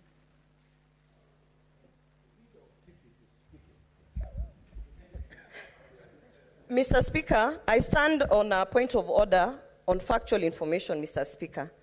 Mr. Speaker, our commissioner and my senior from Kisii County is actually alluding that UDM from Nyamira, Gusii region, Nyamira County. Mr. Speaker, Senator Omogeni is alluding that there is actually no coalition agreement between UDM and UDA. Mr. Speaker, allow me, and he has said that repeatedly, that it is the will of the people, Mr. Speaker. As I sit here in my designated position today, Mr. Speaker, I have even witnessed and heard from the other side of the Senate, Mr. Speaker of Chambers, the UDM representatives actually confirming that they do have an agreement with UDA, Mr. Speaker.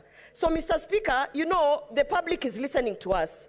And what Senator Omogeni is trying to say, my point of order is that the information he is giving about the relationship, whether a coalition or other, is between UDM and UDA, Mr. Speaker, is not factual, Mr. Speaker. And that is what I would like for him to clarify and correct, because from where I stand, and I am a member of UDA, with information that we have a coalition agreement between UDM and UDA, Mr. Speaker. And Mr. Speaker, then that should be clarified so that it does not come out that we are forcing issues, Mr. Speaker. And Mr. Speaker, you also talked about the will of the people, Mr. Speaker. Everyone who is sitting in these chambers, Mr. Speaker, is representing their people.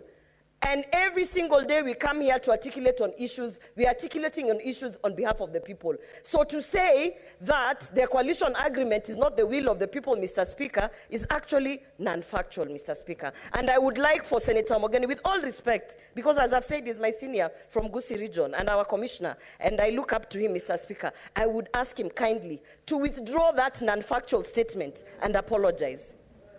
Senator Mogeni, you are junior senator from Gusii region has requested kindly for clarification.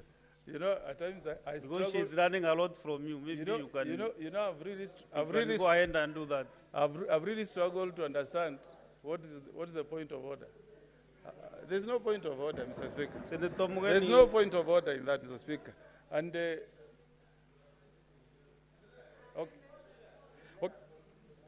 So, Mr. Speaker, Mr. Speaker, in demonstrating that we remain the upper house, and for the benefit so that, of so that you don't dismiss the senator who just requested for clarification. If I heard she requested for a clarification whether UDA has a coalition agreement with UDM or Kenya Kwanza as a coalition with agreement with UDM. Mr. Speaker,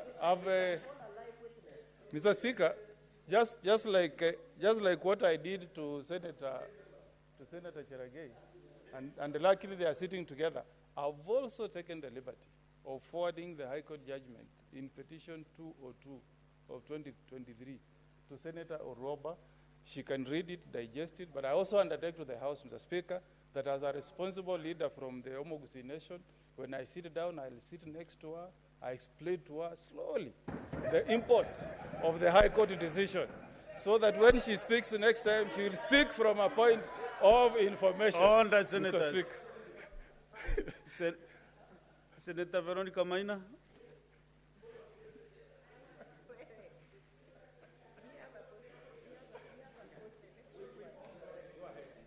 Mr. Speaker, I have listened to the submissions being done by my very senior, respected colleague, Senator Omugeni, and I assume he does not have certain information which would have been crucial to him before submitting on that question or on that point of order. I would wish to inform Senator Omugeni that UDM has signed a coalition agreement with UDA. And I am, wait, I finish. Senator Sifuna, wait, I finish my submission.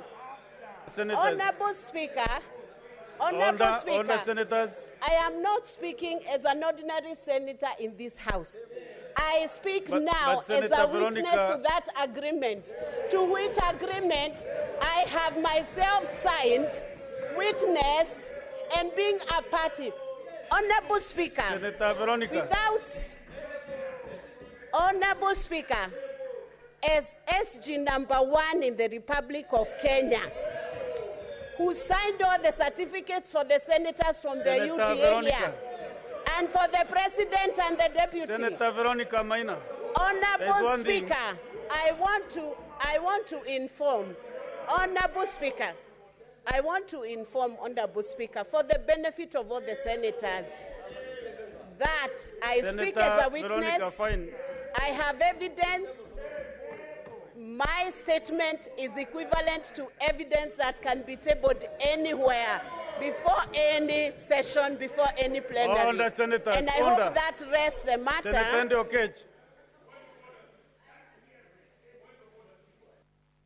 Senator Veronica, one thing that I did not ask you because you started talking and I was trying to catch your eyes also, is whether Senator Kongo Mugeni was interested to be informed, because that bit I bypassed, but all the Senator Mugeni. So again, Mr. Speaker, I'm very lucky this afternoon that I'm dealing with learned friends and lawyers. Now, for the benefit of Senator Veronica Maina, who I am sure has not taken time to read and digest this judgment, the court says,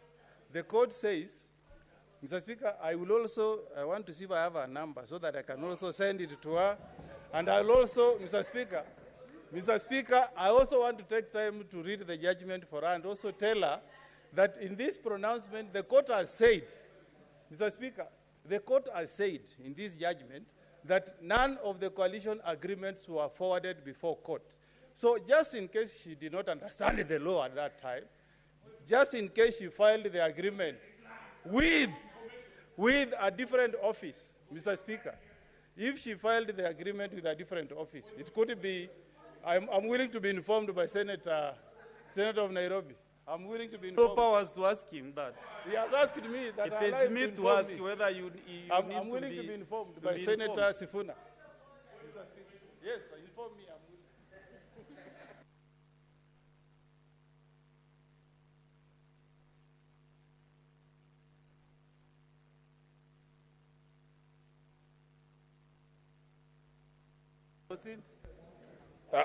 Honorable Speaker, I wanted to inform Senator Mogeni that in fact the line of argument you have taken is extremely critical, and especially when that information is coming from officials or former officials of UDA. They have made the habit of claiming existence of agreements, including agreements between ODM and UDA, which do not exist. So if she must say that there is an agreement between UDM and UDA, she must table that agreement here. Do not accept her to mislead you. Senator Mugeni, can you conclude kindly? So, just finish. Senator Mugeni, conclude. Protect me. Yes. Proceed and conclude your contribution. Mr. Speaker, protect me. So in conclusion, Mr. Speaker, the point that I've raised this afternoon, it's so important, Mr. Speaker, that before we even proceed, Mr. Speaker, you should make a communication that clarifies some of these issues, Mr. Speaker. Because as a house that prides itself as being the upper house, Mr. Speaker, we should be seen to be the ones leading as the National Assembly follows. And Mr. Speaker, I will wish next time Senator Maina speaks, she also understands our standing orders, that if you make an allegation that you are supporting with something that you say was signed and witnessed somewhere, you table it, Mr. Speaker. There is a difference, Mr. Speaker, between signing a coalition agreement in State House and leaving a copy there, and between signing a coalition agreement and you deposit with the registrar of political parties, Mr. Speaker. There is a big difference. So, Mr. Speaker, this is a reminder to all of us, including parties, that if you appoint Senator Veronica Maina as your SG, she should also guide you on what the law is and how to interpret and apply the law. You are really attracting this point of orders because you are mentioning names and deferring to a member. Mr. Speaker, you see the problem? When they rise... Yes, Senator Veronica, what is your point of order? She can't speak twice on a point of order. Thank you, Mr. Speaker. Twice on a point I of raise order. understanding order 105. Mr. Speaker, I raise understanding order 105. Is the honorable senator entitled, and is he correct to assume and even allude that I did not understand the laws or did not understand, Mr. Speaker, the background within which such agreements and memorandum of understandings are signed? Mr. Speaker, it is public knowledge that all those memorandums are now registered with the Registrar of Political Parties. They are deposited there. Is it in order, Mr. Speaker, for the senior counsel to fail to even get copies, and he's a senior counsel, to fail to even secure copies? Thank you, Senator Veronica. Mr. Speaker. and then assume that I'm not aware of the facts that are stated. Okay, thank you. In Thank those you, Senator agreements Veronica. which I'm a party. Next is Senator Sekirenku. Thank you very much, Honorable Speaker. Let me also take this opportunity to support the list of the committee of SBC, and I really want to thank the House Business Committee and the leadership of the House for even considering one of my members in the Trade Committee, Honorable Asige, who is a very competent member in my committee, and I want to congratulate her for being added in that list of SBC. Honorable Speaker, I also want to take this opportunity to talk about the issue that has been discussed in different occasions, particularly in my county, where the utterances of the governor of Nyeri has been a very motive issue in my county and the nation, particularly on the utterances that is talking about the Maasai community, and this has been a very big issue that might bring issues within the communities. But I thank the Honorable Governor for apologizing on that statement. And I want to really thank him, because maybe he was not meaning something bad to that community, and for him coming very fast to apologize to the community, I really want to appreciate the same. On the issue of the leadership of the House, Honorable Speaker, I want to say that it is important that you take responsibility.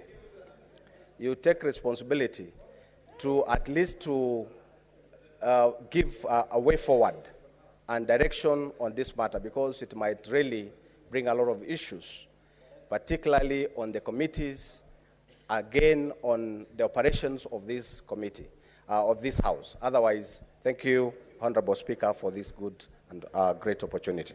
Senator Wamatinga Wahome. Senator Abbas.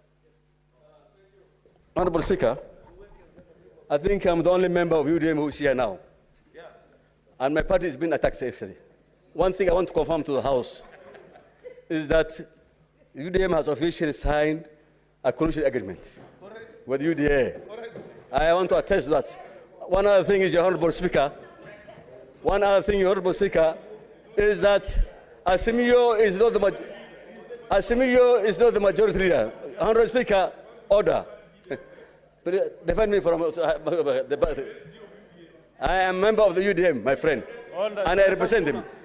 Honorable Speaker, actually Azimio is no more the majority anymore, because NAG left it, Wiper has left, and the ODM has joined the coalition. So how do they become the majority again? How? How do they become the majority? So they are not the majority anymore. They are already joined the broad base, and they are not the majority, Honorable Speaker. Thank you, sir. Next is Senator Mwaruma Jones Mwashushe.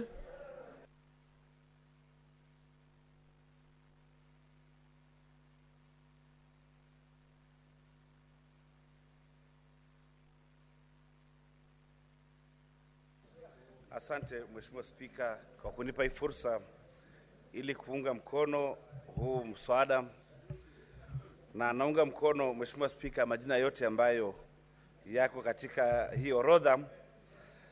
Tukianza na Ali Roba, Veronica Maina, Wakili Sigei, maseneta wote Mwenye Haji, Faki, Shakila Abdalla, Kristo Lasige na kadhalika. Mheshimiwa Spika, na nashukuru kwa uamuzi ya kwamba maseneta wote wanaweza kuwa katika hii kamati, na ni vyema kufanya kazi kwa zamu.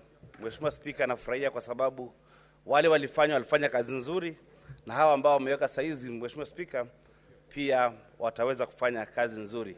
Mheshimiwa Spika, niseme kwamba katika kazi zilizo mbele yetu kulikuwa na miswada, kulikuwa na maswali, kulikuwa na kazi nyingi ambayo Mheshimiwa Spika haikuenda. Mheshimiwa Spika, nilinde kutoka kwa kelele nyingi Mheshimiwa Spika upande huu ambayo inanikanganya kidogo Mheshimiwa Spika. Wale maseneta walio mkono wa kulia kwangu kidogo wanajadiliana kwa nguvu Mheshimiwa Spika. Ningependa kusema Mheshimiwa Spika kwamba ile kazi ilibakia katika bunge yetu ni kazi nyingi sana. Nikiangalia zile petitions, motions na statements ambazo zilikuwa katika kabla tujaenda likizo Mheshimiwa Spika, zilikuwa nyingi sana, na zingine za Taita Taveta, za mambo ambayo yanahusiana na mashamba, mambo ambayo yanahusiana na wanyamapori, mambo ambayo yanahusiana na ukosefu wa maji. Na Mheshimiwa Spika, kuna mswada miwili ambayo imetajwa muhimu sana na Senator Professor Kamar ya kuhusiana na mambo ya elimu na mwelekeo wa control of budget, ya kwamba hakuna county inaruhusiwa kupeana basari. Na pia kulikuwa na mswada ambao ni wa Senator Karungo Watangwa kuhusu kufanya elimu iwe bure. Mheshimiwa Spika, hiyo ni mswada ya maana sana na ya umuhimu sana ambayo inahitaji Seneti itoe mwelekeo.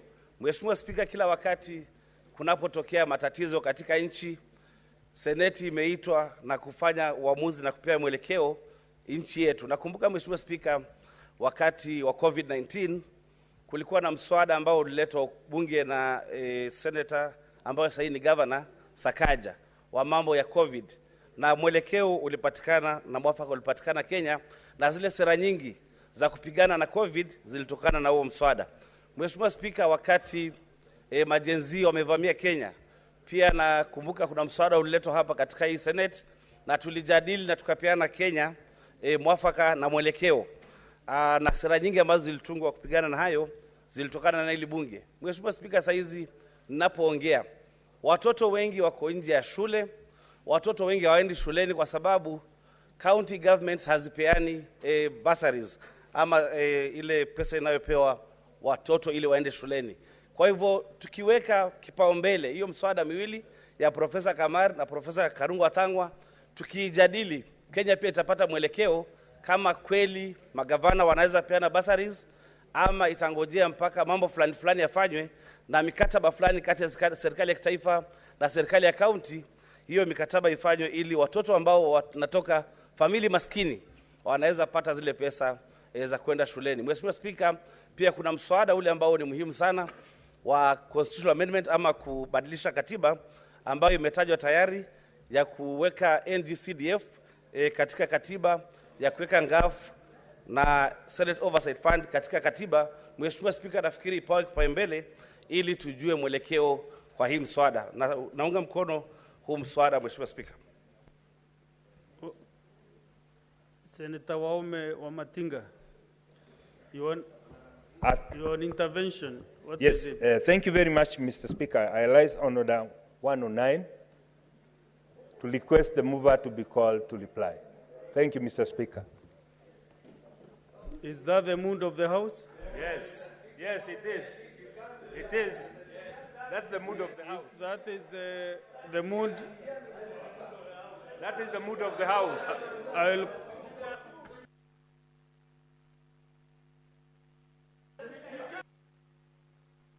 So, but Senator Chaligei, my friend, sit down. Have your seat. Have your seat.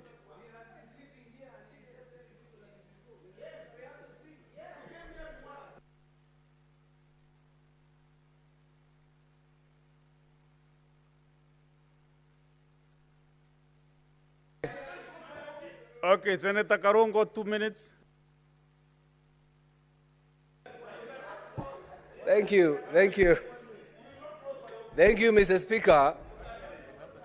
I believe we are supposed to be here up to 6:30. And if everybody was given an opportunity to speak, we should be given equal time, Mr. Speaker, to speak. As I stand here, I stand to support this motion, Mr. Speaker. And the reason why I'm supporting it, Mr. Speaker, at the back of my mind, I do know that anybody or any senator can be a member of this committee. But I feel easy when I look at the membership of this committee as selected, Mr. Speaker. And especially one, Senator Christo Asige, Mr. Speaker. The reason why I'm saying that is because, you know, in the previous session, when this house was visited by bad spirits, what the Zulu would call Tokoloshe, the Tokoloshe skipped Senator Christo Asige, Mr. Speaker. So I believe when she's there, Mr. Speaker, she will stand with the country and with the Senate, Mr. Speaker. Mr. Speaker, as I conclude, I would want to assist you because I do not understand why this House is talking about the minority and the majority. And that issue is not before us, Mr. Speaker. But I want to assist you. If it was to come properly before you for that question, remember Azimio and Kenya Kwanza formed broad-based government. So they are actually both of them the majority, Mr. Speaker. I would want you to understand that. What you should be doing is paving the way and creating the way for the new opposition, that will be coming, Mr. Speaker, when Wamunyoro party will be coming to this house, Mr. Speaker. So what I'm trying to tell you, Mr. Speaker, we do not have a minority, Mr. Speaker. In this house, we do not have a minority. There are only two coalitions.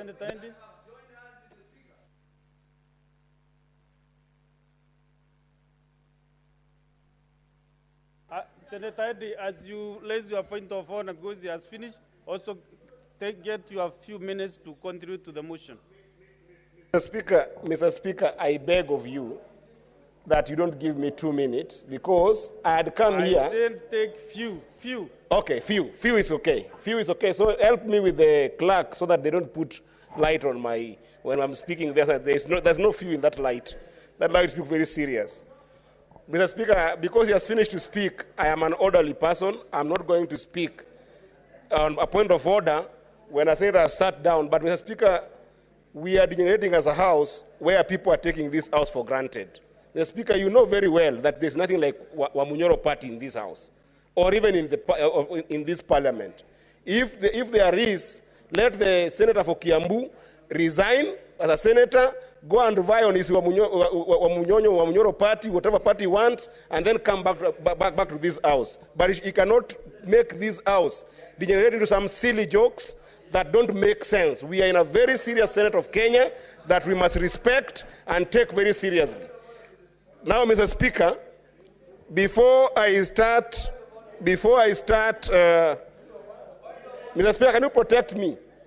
Can you allow the senator for Kiambu to go to a funeral in Kiambu and shout there, not when I'm speaking here? Andy, just... Mr. Speaker, can I continue and be listened to in silence? Please continue. Continue as I listen to what you're saying. Thank you, Mr. Speaker. Mr. Speaker, let me cool down first. Let me first of all take my time, Mr. Speaker, that we cannot start speaking today without recognizing, Mr. Speaker, that our colleagues, two of them, one, our own leader, Amason Jeffer Kingi, the honorary speaker of this house, is mourning the death of his father. And number two, yesterday, the former commissioner and the senator of Laikipia, Honorable John Kinyua, just buried the father, Mr. Speaker. I feel very sad because losing a parent pains more than any toothache you've ever felt. And therefore, Mr. Speaker, I wasn't expecting point of order when I'm mourning with my brothers who are leaders of this house. I think that is very uncourteous. So, Mr. Speaker, I want to urge this house to really stand with these two gentlemen, even as they mourn, because they are part of our house, and I didn't want to overlook that. Secondly, Mr. Speaker... Senator Mandago, what is your point of order? Really? Thank you very much, Honorable Speaker. I think the senator for Migori, ever since he went for a long recess, has forgotten the standing orders of this house. I rise on standing order number 111, Mr. Speaker. And Mr. Speaker, this is on the issue of limitation of the debate. Mr. Speaker, you cannot allow other senators to speak for 15 minutes and ask other senators to speak for 2 minutes. And I want to quote Standing Order number 111, Honorable Speaker, Part 2. A motion for limitation of debate under this standing order may be made without notice.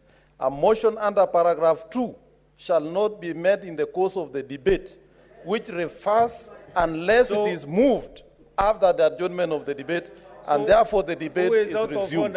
Honorable Speaker, I want to speak for 15 minutes. Senator Madago, I thought it is Senator Hendy who is out of order. Procedural. Proceed, Senator Hendy. It was procedural. Nyinyi mmeongea dakika 10. Nyinyi na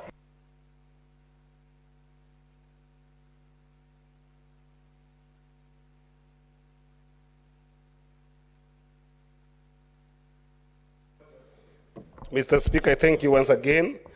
Certainly, I wasn't out of order, Mr. Speaker. I think that the Senator Mandago had personal issues with your ruling, and I think that we can sort it when he approach you. I'm not out of order. Mr. Speaker, I wanted to say thank you to the team that constituted the previous House Business Committee. I think they have done an excellent job, and they have really made this House work in the last session. And Mr. Speaker, I hope that the proposed new House Business Committee will actually borrow a leaf and glean some morals in terms of discipline, passion, and commitment from that previous committee. And Madam Speaker, I wanted to say that this committee indeed is a very vibrant committee if it's considered as is, apart, of course, from the question that the senior counsel, Commissioner Mogeni, did raise on the issue of which side of minority and which side of majority do they come from, because you can be unbalanced depending on how you look at it. But that notwithstanding, Madam Speaker, I must say that the people who have been proposed here, the senators who have been proposed in this committee, are men and women of true valor and towering spirit to work. Of course, starting with our own Senator Crystal Asige. Madam Speaker, we know the zeal that Senator Crystal Asige brings into this House, and we know the commitment that she brings. And I really am excited to see in this committee. Madam Speaker, if you also look at my own chair of Finance and Budget, indeed, Ali Roba, the senator from Mandera, is a very industrious but also very diligent senator in this House who has served really well as matters of finance and budget. And Madam Speaker, I don't want to mention all of them because of pressure of time. I'm keen that all senators get equal time, but I do support and endorse this committee regardless of the contention that we still have on the majority versus minority side based on the court. But Madam Speaker, allow me to request that I know that all the senators who came before me have emphasized the urgency and the need to focus on legislative pieces that we must bring to this House. But I wanted to urge us that this House does not only look at legislative work. We are indeed a House of serious oversight, oversighting we're oversighting 47 executives. And unlike the National Assembly, that critically speaking, oversights one executive in this country, Madam Speaker. And I wanted to urge the committee that apart from prioritizing the bills that have been mentioned here, and I hope that even my bill for creative economy that will be able to support a number of young people in this country and open up government support and resources to creatives in this country, that Senator Crystal Asige has also worked on when we were with her in the Committee of Trade, where I had put this to make a case for business viability and commercial viability for creatives. Apart from those bills, Madam Speaker, I want to really urge this House that the role of oversight is a critical one. And there are a number of reports from respective committees that have come to this committee, House Business Committee, that have not been dealt with, Madam Speaker. And some of them are so critical that yesterday, Madam Speaker, we spent our time in Migori County with finance and budget, which you are going to receive their report from where we came from in Migori. And Madam Speaker, we realize a lot of leakages in government resources and county resources, to the extent that, Madam Speaker, the issue of voiding that is happening in this country by governors, that the pending bills that we have seen rising from voiding payments that are supposed to go to contractors, Madam Speaker, is a problem that we are dealing with, not only in Finance and Budget Committee, but even in CPIC, where I sit, Madam Speaker, we have dealt with serious issues of pending bills, including over 80 billion, Madam Speaker, that is owed to different pension funds by different counties. I don't think that legislative pieces can go above those oversight issues. Madam Speaker, yesterday when we were in Migori County, we realized something that is very sad. The governor showed us, and this report will come to the House, the governor insisted to us that he had paid 1.1 billion in the last 1 year. And Madam Speaker, that county has got 1.7 billion worth of pending bills. When we reached out to COB, because there's no way a governor would pay any money without requesting money from the COB. When we asked the COB how much of worth of pending bills has the governor been able to do requisition for in the last 1 year, we got that it was 356 million.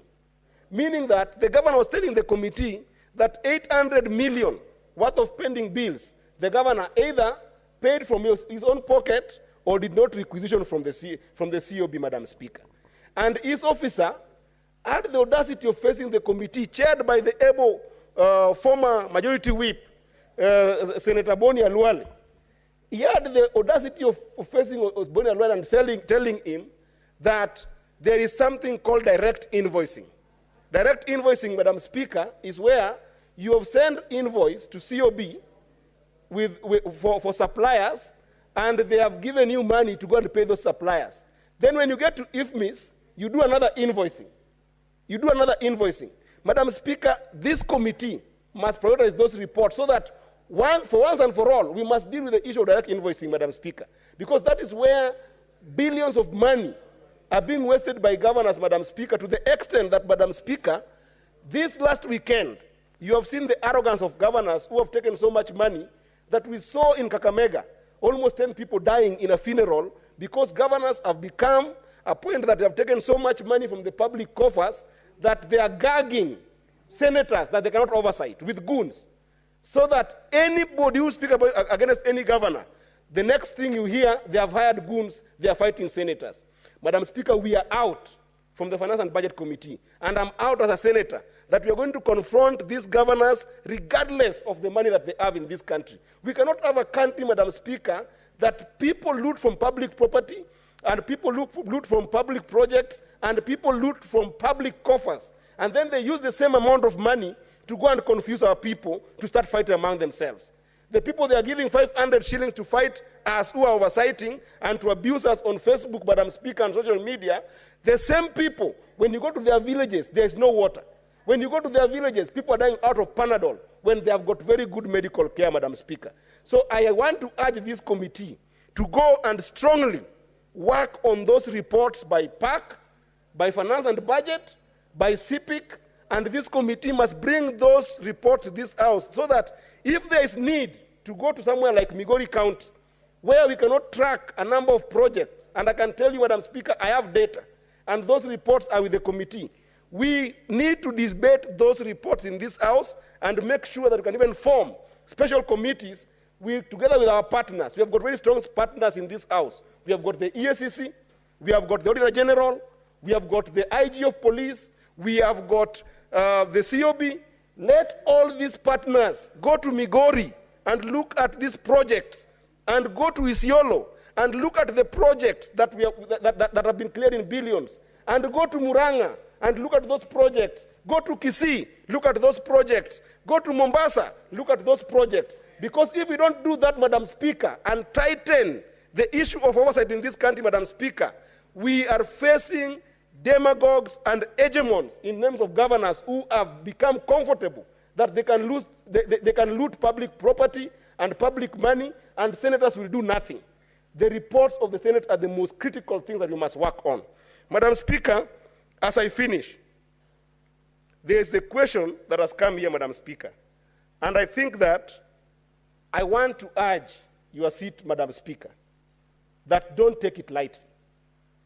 Just go, retreat, and be able to make a proper pronouncement on the judgment that was shared by the court, Madam Speaker.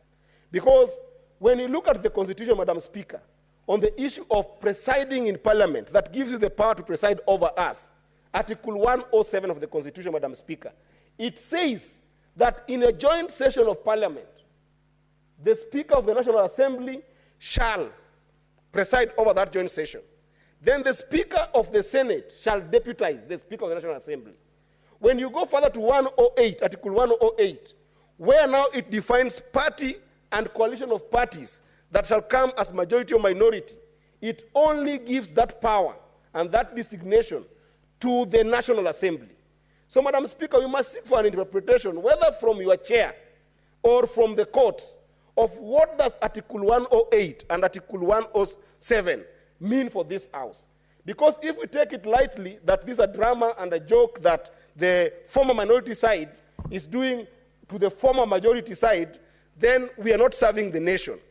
It is my understanding and my view of those two articles that the moment National Assembly Speaker has pronounced himself or herself, given the context of Article 107, that the majority party or the majority coalition is one side, then that applies to the Senate. And the reason why I'm saying this, Madam Speaker, is because election day is when those majority and minority parties are determined.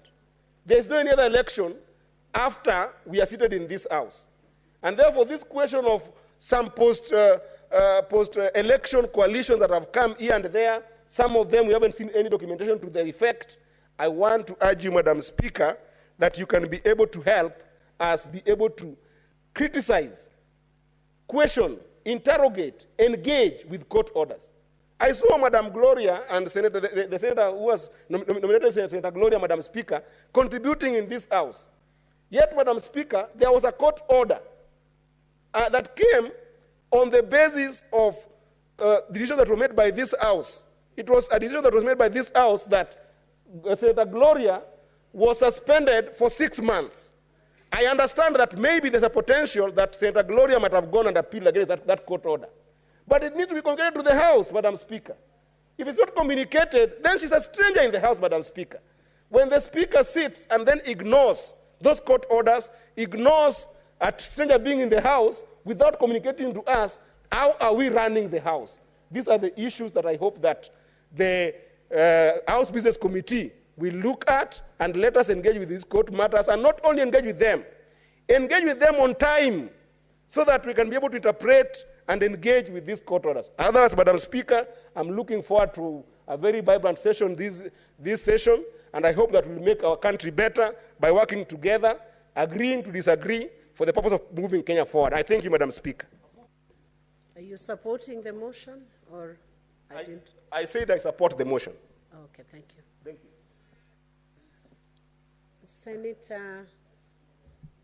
Senator Oburu Odinga is the next.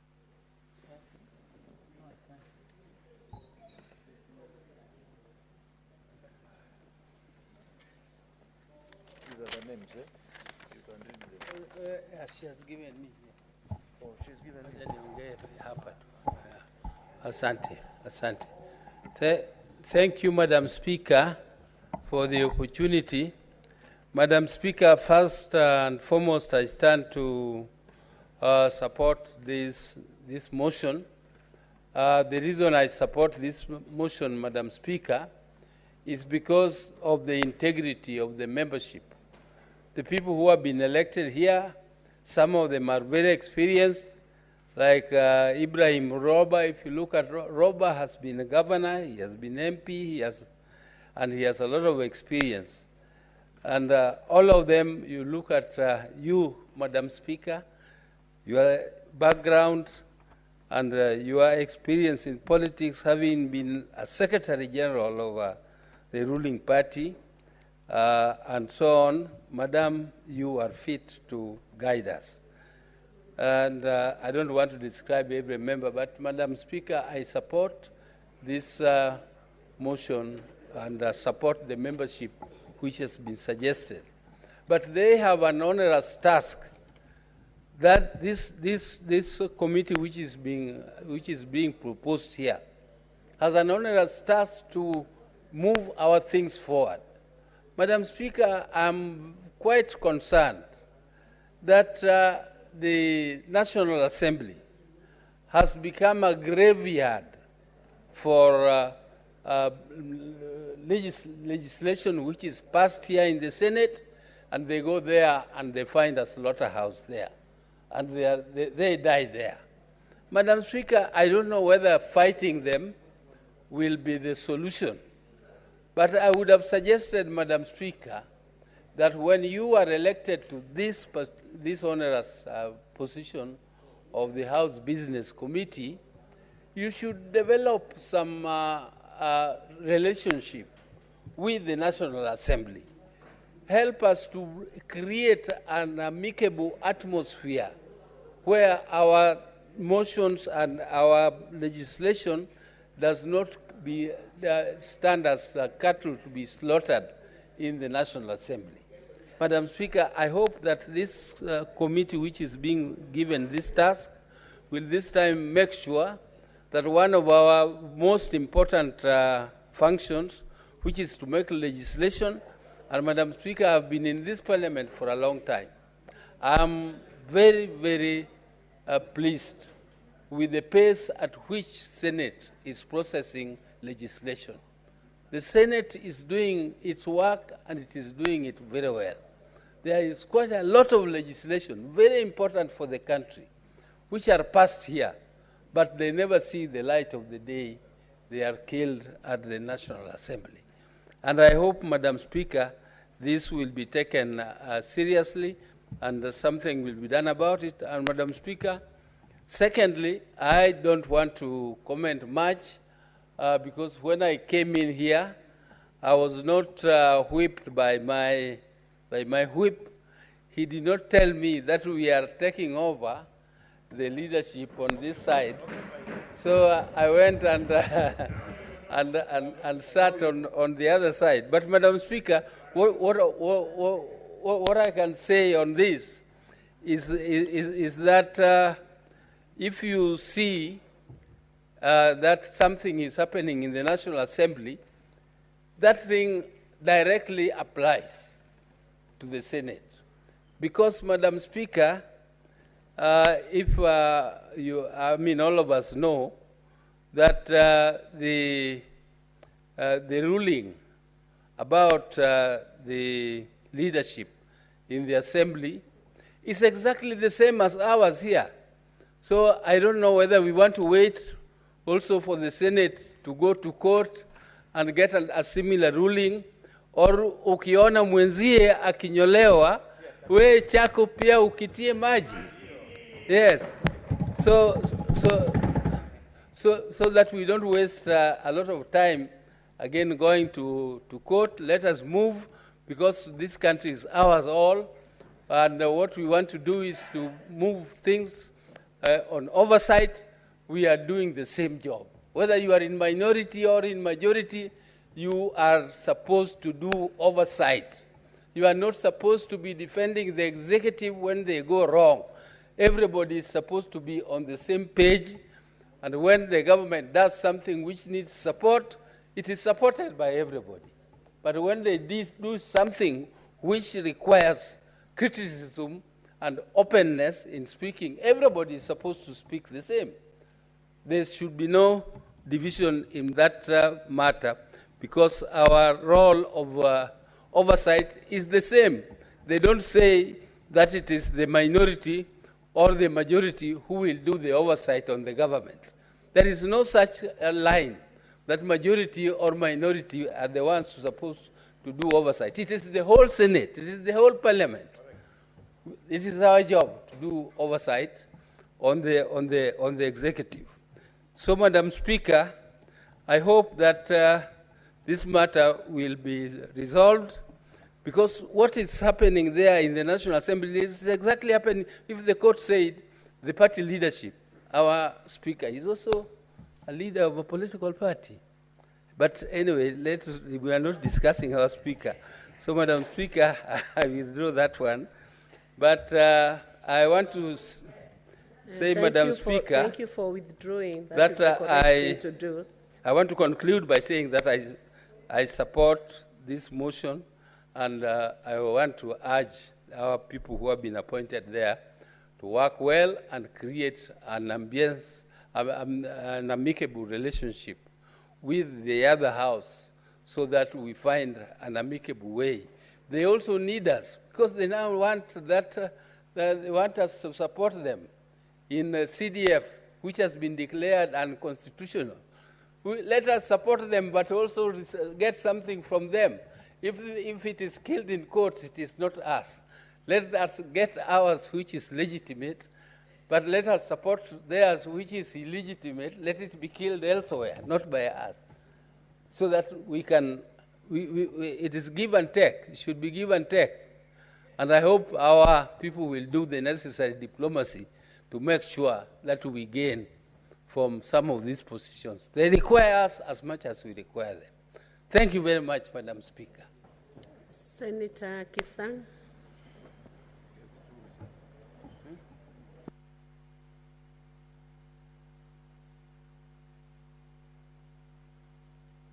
Secretariat, clerk, please help the senator with the mic. Put his mic on, please. You can move to the dispatch.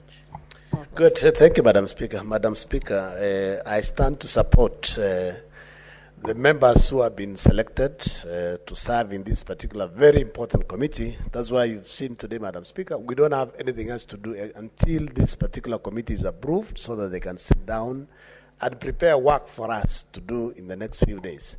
Madam Speaker, I know in the last 3 sessions, we've had issues, especially in terms of quorum, when it comes to division, Madam Speaker. So I'm urging this particular committee to give guidance and also advise members that we can agree that every Wednesday afternoon or alternate Wednesdays is a division sitting, so that members know from the word go. You don't have to be whipped by anybody. You know, Wednesday afternoon is division time, so that we can dispose most of the bills that have been on the queue for long on the division, Madam Speaker. Madam Speaker, it's also important for the whips to engage the members, tell the members when their very important businesses are coming to the House, so that members can whip themselves and come to the House during those particular divisions, Madam Speaker. Madam Speaker, I know we had a retreat in Naivasha and we engaged, including the 4th formula that is coming up in the course of this year, Madam Speaker, and we spoke and said there are several counties that are just paying salaries, Madam Speaker, and we need to see how we can help them so that they can get additional resources, so that they can do some meaningful developments in the county, Madam Speaker. Because if you see, like the 10 I said, Madam Speaker, basically apart from paying salaries, they are building ECDs and buying medicine, but there is nothing meaningful that are happening in those particular counties. And we'll be lobbying members in this House so that, you know, we leave our emotions, so that we ensure that the stability fund of about 12.5 billion, Madam Speaker, is allocated by Treasury, so that eventually within 2-3 years, the other counties will get enough resources to do something that can be seen, so that we know devolution is working for all of us, not just for the big boys, Madam Speaker. Madam Speaker, I want to touch on what our colleagues have said. You know, at least, you know, this is the first day, and we've been out for the last maybe 60, 70 days, Madam Speaker. And let the former Azimio, because as far as I know, Madam Speaker, there is no Azimio. Now Kenya moved out of Azimio, Madam Speaker. It's now called BLP. Wiper is out of Azimio. ODM basically is part of us now. We are in a broad-based government, Madam Speaker. So let our colleague enjoy maybe the honeymoon for today to come to this side. So I believe by tomorrow they should be able to move to their side because they have enjoyed the half-a-day honeymoon that they've had this afternoon, Madam Speaker, because I don't think they are serious by coming this side. You know, they want to enjoy and at least appear tonight in the news that the former Azimio, which is not there now, have moved to the majority side. Madam Speaker, I want to ask, it's only that Sifuna is not here, it is simple maths. Honorable Mugeni said after election, UDA had 22 senators, and then we had 2 more from our sister, Fort Kenya, and another one. They became 24. And then after nomination, we're still the majority. If you see your brother getting a second wife, it doesn't mean that you have a second wife. So I don't know why they are saying, because Azimio was declared as the majority in National Assembly, by extension, the senior brother also should have another wife. So I don't think that is true, Madam Speaker. That's just a joke that these guys are, simple maths. 1 + 1 is 2. It's not 3, Madam Speaker. So they need to know that.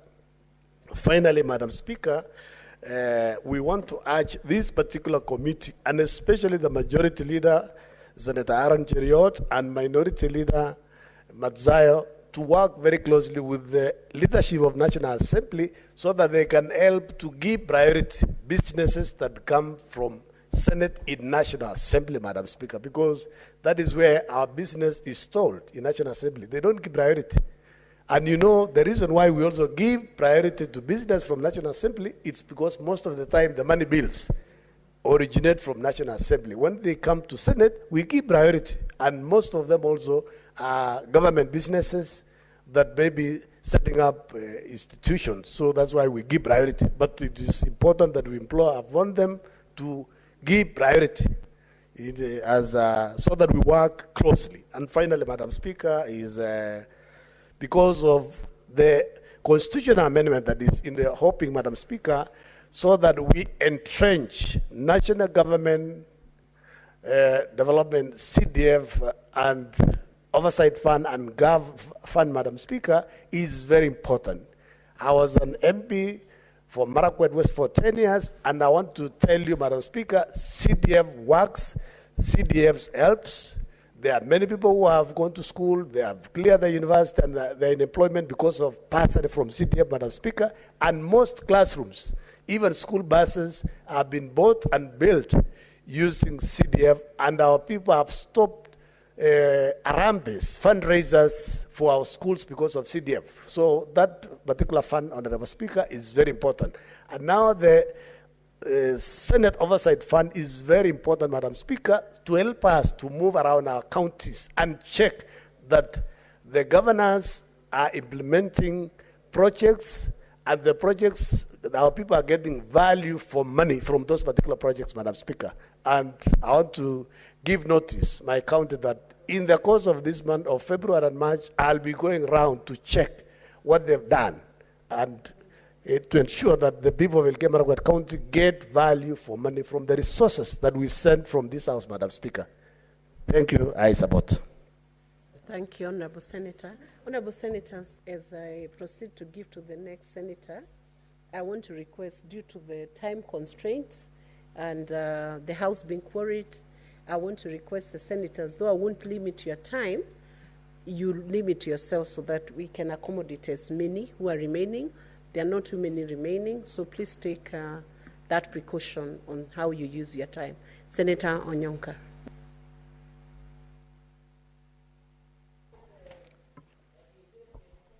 Thank you.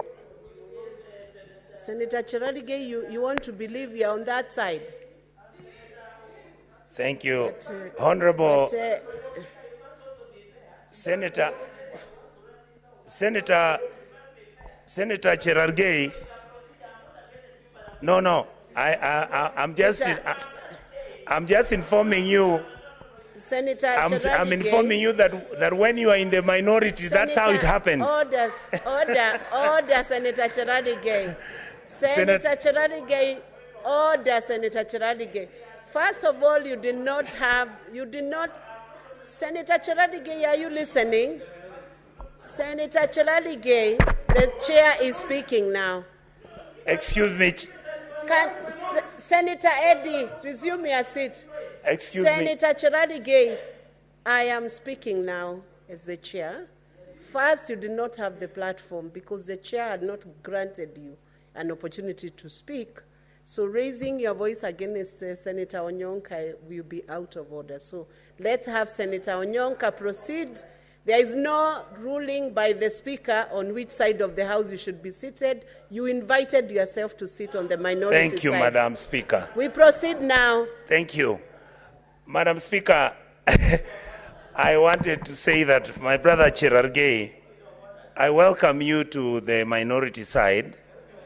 That is how we usually feel. We are extremely uncomfortable sometimes, but now you can feel how we feel. Madam Speaker, I would like to continue by saying that... Let Senator Onyonka be heard in silence. I have given directions, Senator. It will be taken after. Senator Cherargei, it will be taken after. Senator Cherargei, I've given directions.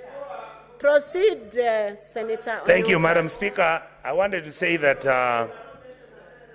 Mr. Cherargei, as his, he fears what I might say. I caution you to be orderly. But you are a brave man. Like I saw today, you spoke brilliantly about Sakaja. Allow me to also say something about Sakaja. Senator Onyonka, proceed. Thank you, Madam Speaker. Honorable Cherargei, with all due respect, please allow me to proceed.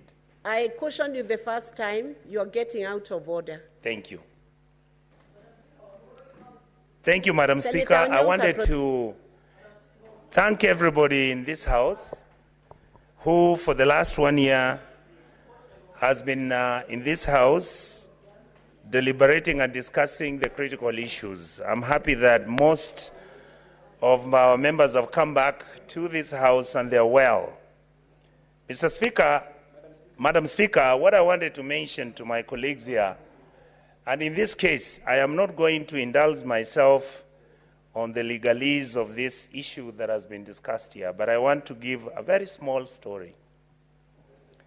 Madam Speaker, in 2007, when we ran for elections, if Kenyans can remember, the House was actually in a stalemate. President Kibaki had 100 members of parliament, and the ODM side had 100 members of parliament. During that time, the only outside vote, if I can use that in quotes, was my vote, which was under a party called PDP. We had actually signed a pre-election agreement with ODM, and that is the reason why my vote was accepted. How this will be interpreted as we move along, I don't want to engage it, but I can tell you, Madam Speaker, it feels so sweet to be in the majority side. Number two, it is true that our job is to oversight. And this year, I want to say, Madam Speaker, that I personally have learned a lot. I have visited different parts of Kenya, and I've seen a lot. I want to request this to my colleagues in this House, and especially the Speaker and his team and the leadership. Many Kenyans want this House to travel outside Nairobi. Many Kenyans, everywhere we've been. Yesterday we were in Migori, Madam Speaker. You should see the excitement of the public, to see the Hansard officers, the clerks, to see how we interrogate getting the reports of the Auditor General, Control of Budget. I mean, it's such a beautiful and wonderful experience on devolution that we were even engaged with members of the County Assembly of Migori. They were really averse and knowledgeable with the issues affecting their community. I really want to beg my colleagues that let us change the style. Madam Speaker, I hope I will come and have a a chat with you or the substantive speaker that we can actually hold these hearings with you as the speaker sitting in this house, and yet we, when we travel out of here, we can be on Zoom and we can continue debating on the matters which have come public good or matters which are to do with whatever that we are discussing in this house, so that we can visit the areas we have not visited. I know we have gone to Isiolo, we've gone to Mandera, we've gone to Nakuru, we've gone to Kisumu. There was a time we went to Turkana, and when you visit these areas, you see what the public expectation is. Madam Speaker, I would also like to see that it was good to be in Naivasha because we are beginning to discuss the issues that matter. And I would like to state it here because many of our colleagues keep on hiding this thing behind their backs. Yes, you want to legalize CDF, but yes, you must legalize the oversight fund for senators. Yes, you want to legalize the NGAF and Women Fund. Yes, you must legalize the Ward Fund, and you must give members of the County Assembly money for oversight. That is the way we are going to. And also, Madam Speaker, since the law says that the role of a member of parliament is to oversight, but you have given him the role of implementation, the Senate also must be given the role of implementation.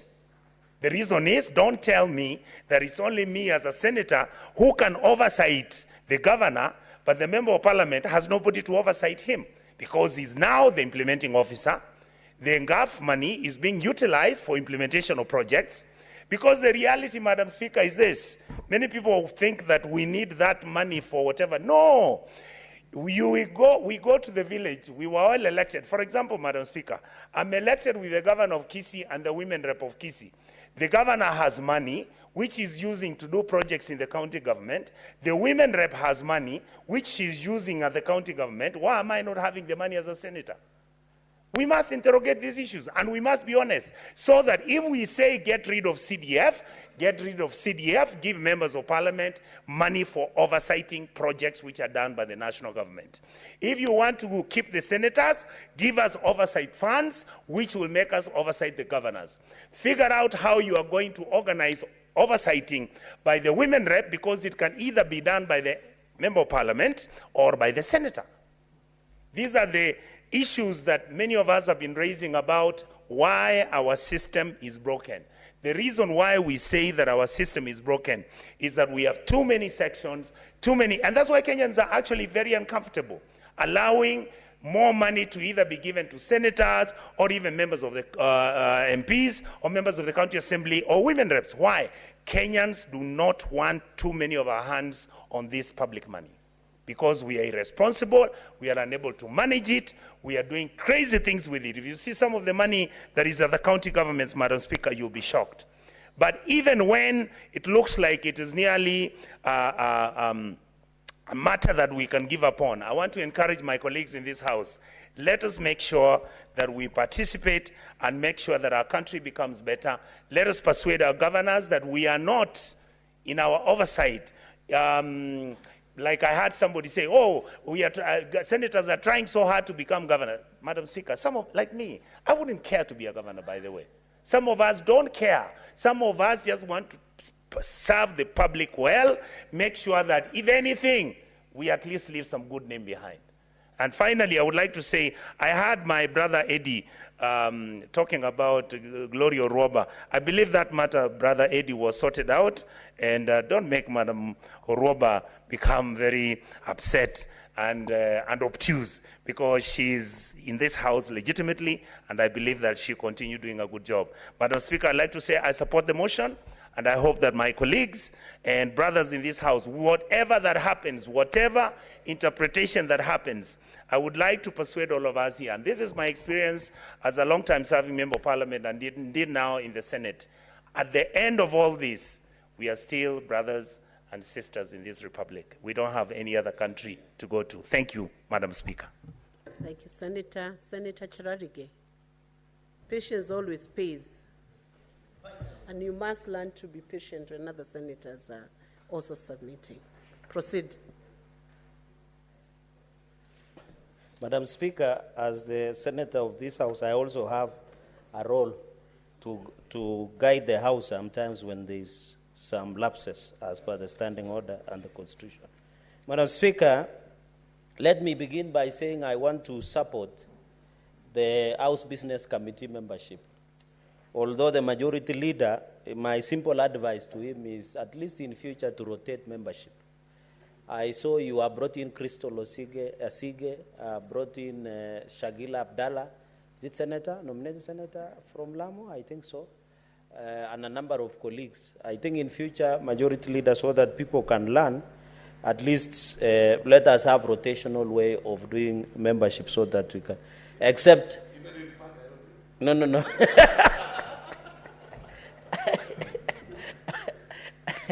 Madam Speaker, you need to protect me from the majority leader. I was protecting him a few minutes ago.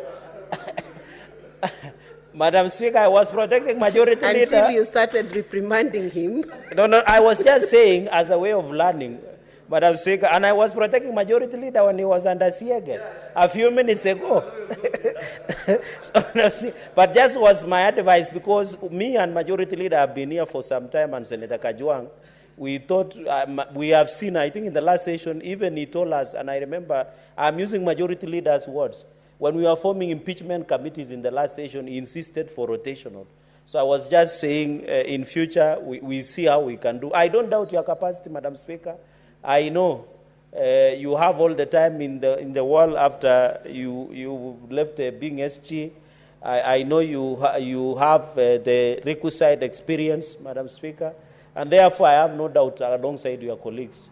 My only plea to you is that let us prioritize the business of the Senate, number one. Number two, Madam Speaker, let us also be factual. We have raised, even in the running of this House, on many occasions, even issues of comfortability. I'm happy you have changed even cameras in the House, which moves the quality of transmission has improved. I can see there is many renovations and construction in the House. New books have been bought. I know the Commission might want to spend money before the close of financial year, but let us prioritize what is. But I wish these renovations that are doing around Parliament, including funny booths, we should have diverted that money for us to do county visits and do oversight. I saw majority leader alone trying to oversight Kericho County Referral Hospital. I wish it was the Senate Committee of Health, alongside him, Senator Mandoga and the team, and Senator Cheruya, the area senator, oversighting. We should divert the money, even this Senate Mashinani, Senate Majority Leader. We can decide that in a quarterly session, we divide Senate into like 10, then visit at least every county using the resources, Madam Speaker, so that we have more impact, so that people see that we are following. Because the question, Madam Speaker, I was in Meru, I was in Mandera, I was in Nandi, I was in Muranga, and the question people are asking us, yes, you send money to Mashinani, but why don't you follow up and see if it is working? And I think that's the question all of us, the senators here, are. Even the senator of Wajir, the members would really want it, the public that are there, even Senator Kisumu, my neighbor. Madam Speaker, I think we need to be creative and innovative. Let us do away with Senate Mashinani. Let us break away in 10 groups. Allow this weekend, 2 committees can go to some regions so that we can divide.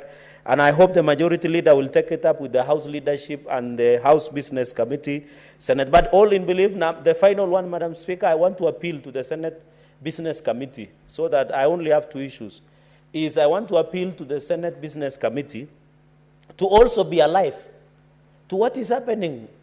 You know, if we have a problem in the country, the way we had State of the Nation, as the Senate Business Committee where you sit, be alive. If a matter happens in the morning and you are sitting in the midday and the member wants to bring it out in the afternoon, Madam Speaker, our standing orders have gathered for it. We don't need to be morticians. Sometimes we need to be proactive, Madam Speaker. We take action even before we don't need, and I think the Senate Business Committee has risen up to the occasion on several occasions. On our bills, motions, statements, Madam Speaker, I don't know what we will do. My only appeal, I don't know how we'll improve processing of statements, motions, petitions. And it has become a problem. Even the Public Investment Committee and County Public Accounts, we have so many reports. Members always come to our committees and ask us, what are you doing about particular recommendations that you made? I want to appeal that, Madam Speaker, we need to sit as a House and see how we can process statements, petitions, and motions and become creative. I'm happy, Madam Speaker, and I want through Senate Business Committee and House leadership to appeal to the chairs of the committees and committees. Please don't discuss a member's motion, statement, or bill without their involvement. It is collegiality that you are reading today, Madam Speaker. Why would you discuss my motion and bill like my bill? I received the feedback from your committee in social media when I was taking chai and mandazi, Madam Speaker, and Madondo somewhere in Kilimani, Madam Speaker. So please, it is important for collegiality and respect. Let us engage the members who brought that matter before the House. Finally, Madam Speaker, on the issue that is live, Madam Speaker, I want to appeal. You know, Madam Speaker, I saw our friends who are doing content creators. I know they came with all this drama and machismo for content creation for TikTok and to trend in Twitter and Facebook.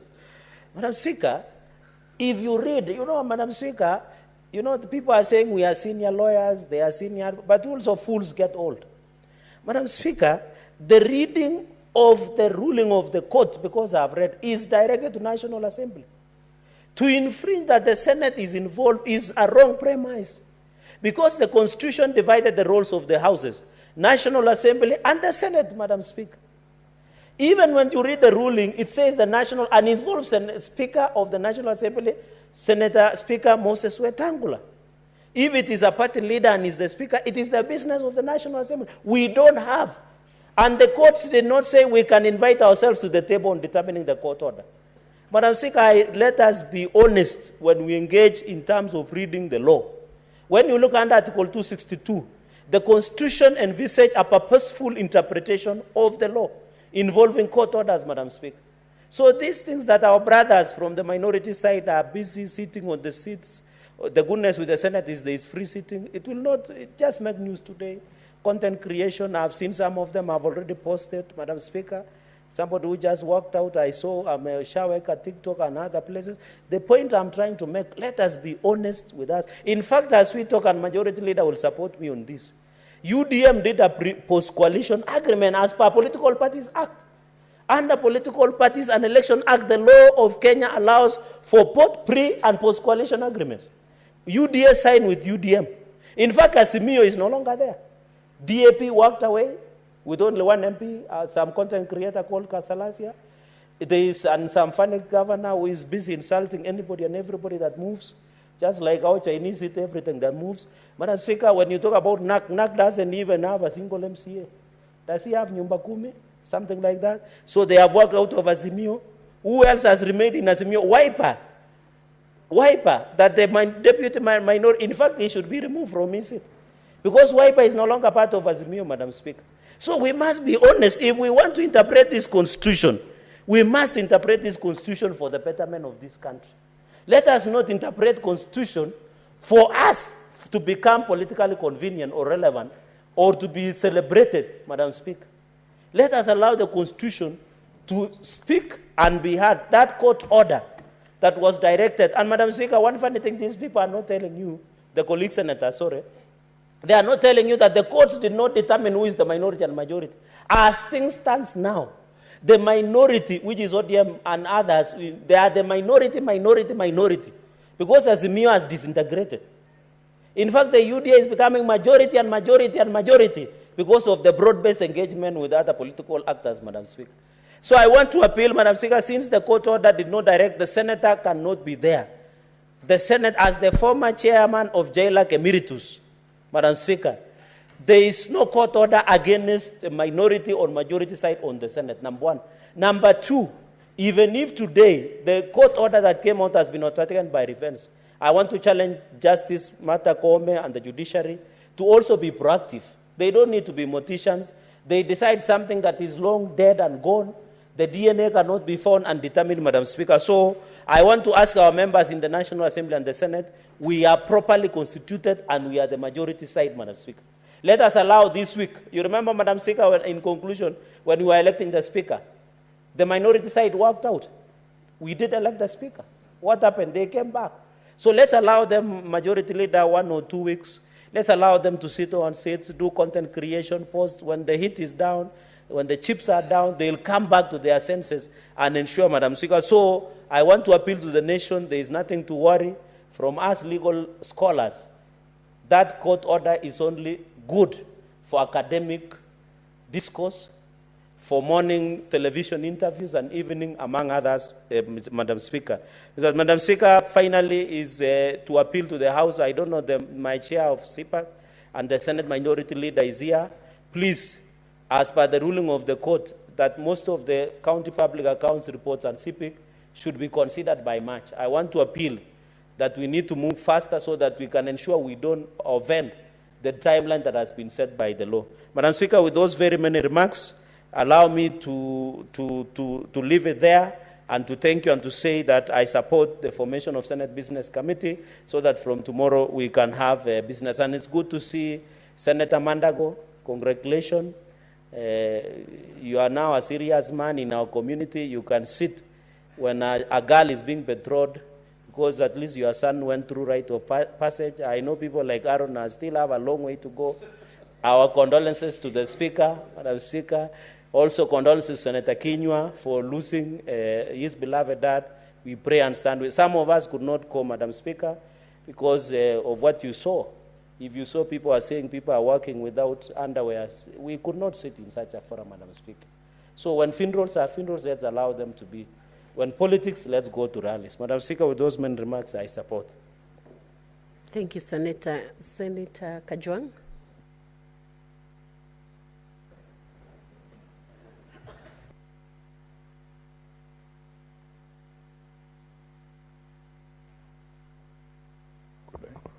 Madam Speaker, I've sat here with typical patience.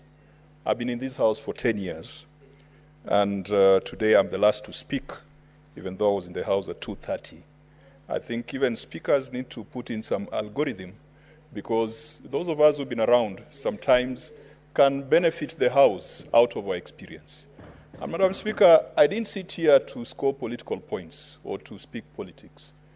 I took time to encourage the SBC and the motion of which I support and the members that have been proposed, just to encourage them. We were in Naivasha just last week to reflect on the performance of the Senate and its midterm assessment. The time from election to today is equal to the time from today to the next election. And we must ask ourselves whether we have achieved anything significant. We have only 1 year. And as you can see, Madam Speaker, the political drums have started sounding, and it might be very difficult for us to achieve much in the remaining period. But I took my time to put it on record that when we were in Naivasha, and unfortunately by the time we were making the resolutions, perhaps if someone had called for the quorum bell, that meeting would have been dissolved, because there were very few of us. I want it to be on record, and I want to put it to the public, that there are 3 very significant issues that the Senate discussed, which were supposed to be brought to the SBC for fast tracking. With regards to the formula for allocation of revenue, we resolved that the Senate will not look at a situation where any county gets less than what it has been getting. Madam Speaker, when it came to reporting of what we did in Naivasha, perhaps issues that happened during the cocktail were more evident and more prominent than issues that happened during the working meetings. We must give that assurance, and there was a proposal that the SBC should process and find a bipartisan team away from the Finance and Budget Committee to process the proposals from the Commission on Revenue Allocation. The second thing we resolved, which SBC should consider, and we agreed that a motion was to come to this House, was giving effect to Article 249(3), which requires Parliament collectively, being the Senate at the National Assembly, to be involved in provision of adequate budgets to independent offices and constitutional commissions. Madam Speaker, that matter does not need a constitutional amendment. It does not need an advisory opinion. It does not need interpretation by the courts of law.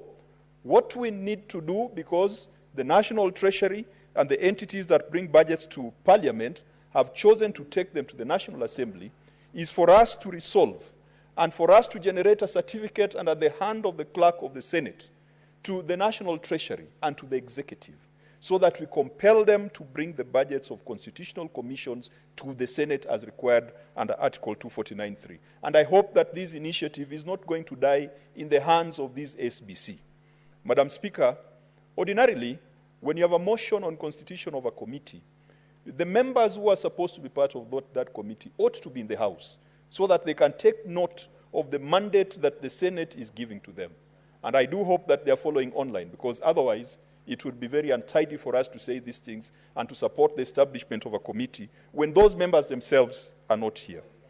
Madam Speaker, allow me to wade into the issue of Article 108, and I wish Senator Sifuna was here. I agree with Senator Sifuna that Article 108 only talks about the minority and majority leadership of the National Assembly. And Madam Speaker, this is where history sometimes is important. Every time we had a problem with the other house, many a times, the leader of majority in that house, who now happens to be a member of the cabinet, that is the Honorable Aden Duale, kept reminding us that the majority leader and minority leader of the Senate is a useless and non-existent position. Correct. He said that those positions are unconstitutional. And in his reading of the Constitution, the plain reading of Article 108 only provides for the leader of majority and minority being drawn from the National Assembly. Madam Speaker, we have known of this since this Senate was established. And that is why, in the year 2014-2015, this Senate, by resolution, agreed to look at the Constitution and address the gaps that made or that gave the Senate the short end of the stick. That committee was chaired by Kipchumba Murkomen, and I believe he was deputy leader, or he was leader of majority, if not deputy leader of majority. It was a bipartisan committee. It was vice-chaired by Senator Mutula Kilonzo. Madam Speaker, that is what this House should do.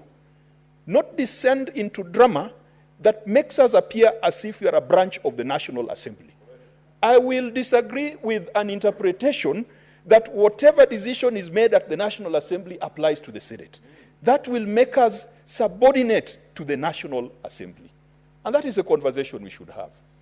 What are the provisions in the Constitution that left gaps, that if interpreted on the face of it, puts the Senate at a disadvantage? So the Honorable Aden Duale went ahead and said that even the vehicles and privileges that the majority and minority leaders of the Senate are enjoying are unconstitutional. And he threatened that he was going to go to the Parliamentary Service Commission to have those benefits withdrawn. And Madam Speaker, you notice, even when you go for public functions, even presidential events, you will find that the leader of minority and majority in the National Assembly is given greater prominence than the leader of the Senate. In fact, I want to congratulate Aaron Cheriot that at least he has managed to make his presence felt. But otherwise, if you are dealing with people who are just reading the Constitution the way it is, the letter and not the spirit, even the leader of majority of the Senate or minority of the Senate would not be given space and would not be considered when it came to matters of protocol. If we believe in bicameralism, this House must stand and must protect and must defend its interest. I know that there are overriding political considerations. We come from political coalitions. But I will not be the one to dismantle the superior position of the Senate for political purposes and for political bonga points. If we want, as a Senate, to be in a position where we are taken seriously, let us do the things we said in Naivasha. And we mandated the Honorable Senator for Nyamira, Senator Omogeni. He has a constitutional amendment proposal. We said that we are going to prioritize that constitutional amendment proposal. And I hope that he has addressed the issue of Article 108. Because Article 108, I do not think that it was deliberate on the part of the drafters of the Constitution to leave the Senate out when it came to definition of leadership of the houses. Madam Speaker, even if it were ruled that the party that is not in government is a majority, the heavens will not fall. In the United States of America, President Obama rarely had a majority. Madam Speaker, if you recall history, I think it is said he had a majority for about 79 days. When Senator Kennedy died, unfortunately, he lost that majority. He had to go lobby Congress every time he wanted to pass a bill, be it Obamacare, whatever kind of the radical proposals that he had. And Madam Speaker, I would be happy if we're in that situation. because we'll be running away from the tyranny of numbers, and the executive would now be compelled to come to Parliament and to convince Parliament to take a position and a vote on a matter. It is not the end of the world. It is not overturning the government. It is not kicking the government or the executive out of office, but it will enhance oversight and accountability. Madam Speaker, let me conclude by urging the House and the Majority Leader that let's go back to the spirit of 2014-2015, when him and I joined Parliament. We came in, we found the Senate was united in purpose. We were not united by politics of Wamunyoro or politics of those other divisions that we talk about. We were united in the purpose of defending and strengthening these institutions. And I do hope that those of us who are going to county governments like Professor Gienda will leave this Senate stronger and not leave it weaker.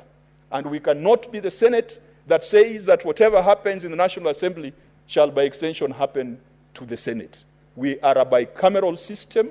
We must defend and protect the interest of the Senate. And Madam Speaker, in my community, there's a story about the monkey. At creation, the monkey was not given a tail. And when the monkey went around, he saw other animals had tails. He looked at the cow had a tail. He looked at the cat had a tail. He looked at other animals, they all had tails. So the monkey demanded, Almighty God, please give me a tail. So the story has it that the monkey was given a tail, but was given the longest tail of all of them. We might want to be the majority, but I will sympathize with Senator Madzayo. If we'll be the majority leader, we'll be coming here to explain the Social Health Authority and its efficiencies and inefficiencies. If he'll be the majority leader, who will be coming here to explain the housing levy? Or if he'll be the majority leader, who will be coming here to explain the CBC? That is why we say the monkey asked for a tail, but was given a very long tail. Let's be careful what we ask for. Thank you, Madam Speaker. I support the motion. Thank you, Senator Kajwang. Senator Madago, you're next. Let's be mindful of the time so that we can thank you also very much, hear Madam Speaker. Professor I'll be very brief. First is to say that I support the motion and the list that has been put before the House. Honorable Speaker, I support the team and also wish to congratulate the team that was earlier here for guiding the House and making sure the business of the Senate was able to continue. Honorable Speaker, through that SPC, as a Senate Health Committee, Honorable Speaker, our bills were fast-tracked and we were able to pass bills that has enabled the rollout of UHC. Madam Speaker, on today's agenda, I would only wish to ask the new team to prioritize the bills that affect devolution, because that's our core mandate. And Honorable Speaker, also prioritize bills that originate from the Senate. Honorable Speaker, we've seen the attitude of the National Assembly towards the Senate, and I think as a Senate we have no business in prioritizing what they bring to this House if they have no regard for this House, Madam Speaker. Madam Speaker, in the proposed constitutional amendment from the National Assembly, they seek to entrench CDF into the Constitution. Madam Speaker, being the House that at the moment still enjoy the monopoly of budget-making process and determination, Madam Speaker, it would be extremely unfair for us as Senate not to prioritize a constitutional bill so that we can be participants of the budget-making process and ensure also counties get sufficient resources, Madam Speaker. Madam Speaker, I therefore want to encourage the SPC to ensure that bills that originate from this House and bills that touch on devolution are given utmost priority. Madam Speaker, on the subject that has been introduced in this House, although not part of the agenda of this House, Madam Speaker, on the issue of majority and minority, Madam Speaker, I wish to agree with my colleague, Senator Kajwang, that as a Senate, Madam Speaker, we need to seize the moment and realign the sections of the Constitution that seems to have had omissions, Madam Speaker. We all remember the constitution-making process, Madam Speaker, that at the tail end of that process, the process was hijacked by a section of the population. And that is why today, Madam Speaker, without, I know you are an advocate of the High Court and of this Republic, LSK is all over in all the boards and all the places that were necessary to put themselves in the Constitution. I have nothing against LSK, but if you look at the dominance they have in the Constitution and in the positions that are given in the Constitution, it tells you that it looks like some sections of the population were also thinking of the interest, and the interest of counties and devolution and the Senate probably was forgotten in the process. But we have an opportunity through Senator Omogeni's constitutional amendment bill to rectify that and make it work. Madam Speaker, I also agree with my colleague Senator Kajwang that Senate cannot go by the decisions of the National Assembly. We are an upper house, for heaven's sake. It is only the National Assembly that can follow the decisions of the Senate, but not the vice versa. I therefore don't agree with that line of thinking, but I support the motion and the list that has been submitted. Thank you, Madam Speaker. Thank you, Senator. Senator Professor Tom Ojinda. Thank you, Madam Speaker. This session of Parliament, Madam Speaker, I hope is reflective of diversity in representation and a true reflection of the broad-based government as we have it right now. I can see, Madam Speaker, that this afternoon we have Senator Kajwang, our former minority leader, Madzayo, sitting on the majority side. I have other senators sitting on this side. I had Senator Cherargei sitting on the side of the minority. It's a true reflection that we are one house, and in exercising our mandate under Article 96 of the Constitution, we will oversight government, and the role belongs both to the majority and the minority. Madam Speaker, I support the motion tabled for the House Business Committee and the composition of the committee, because it reflects a diversity of experience, a diversity that will go into leading this House into the next phase. May I, Madam Speaker, take the opportunity to repeat the wise words that have been shared in this House by the Senator, former Senator Kajwang, on the need to prioritize the constitutional amendment, or the proposed amendment that addresses Article 109 of the Constitution, Article 111, 113, and that speaks to the role of Senate in legislation. Madam Speaker, Senate cannot, in defining law or laws that touch on counties, exclude any law, because every law that emanates from the National Assembly touches on counties. And therefore, of necessity and legally, every law should be subjected to Senate. Every enactment from the National Assembly should pass through Senate. This afternoon, we saw a lot of action in the National Assembly, and that's what I call legislative diversity. I call it a bit of jostling here and there, minorities sitting in the seats of the majority, and vice versa, pursuant to a decision of the High Court, a judge bench decision. I believe that in terms of the standing orders, that decision is still subject to appeal, and the lawyers should take up their role in dealing with those issues. And I hope the National Assembly will settle the question of who is minority and who is majority. That is not a question, however, not for Senate, because we are not part of that litigation. Madam Speaker, let me also say that the House Business Committee has a role to exhaust the business of this House that was not concluded in the last session. And that is of importance, Madam Speaker, because we must focus on bills that touch on our counties. There are regulations that touch on the agricultural sector, the sugar sector especially, Madam Speaker. We have a new sugar board that has been created, and there are regulations that must be prioritized by the Committee on Delegated Legislation. The Committee on Agriculture has business with the rice bill that was commenced or initiated in the last Senate. We have a lot of oversight to undertake, Madam Speaker, on counties and on spending in counties. The Devolution Committee, Madam Speaker, must look at afresh issues concerning the management of counties, and especially the conflicts that we have seen between governors and deputy governors. We are not happy to always undertake impeachments. I think so, or I believe.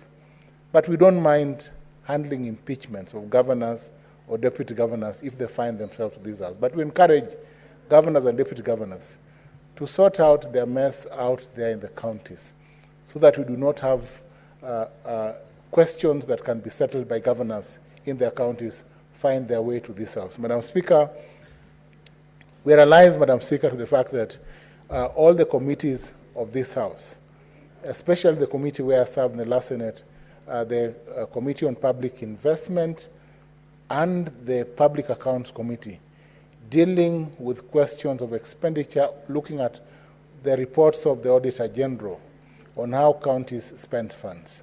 Madam Speaker, in my own county, Kisumu County, we are happy to report that we have received funds, disbursements of over Kenya shillings 12 billion, and we hope that our Governor, Professor Anyang' Nyong'o, and his team will spend these funds towards the projects that are budgeted for, and to ensure, Madam Speaker, that we empower our people and we focus on projects that will enhance the lives of youth, the lives of women, the lives of the ordinary person, border riders, ensure that our markets are working, ensure that our street lighting is well done in all the towns, not just Kisumu City, but also other towns like Kombewa, Katito, Miwani, Muhoroni, and to say, Madam Speaker, that a county must embrace development that touches every small person, every person out there. That we also ensure, Madam Speaker, that all sectors, including the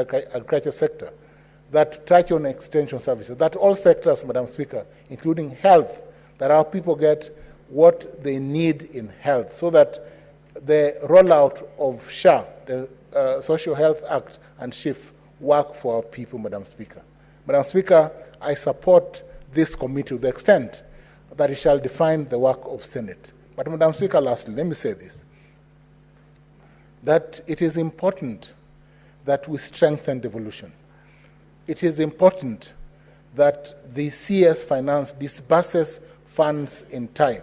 It is important, Madam Speaker, that our governors use the funds dispersed to the 47 counties in a manner that is befitting, in a manner that invites less audit queries. It is important, Madam Speaker, that our governors and those out there ensure that the problem of pending bills is sorted out so that we do not have every time to come to Senate and have those service providers cry out to us every season that they are not paid.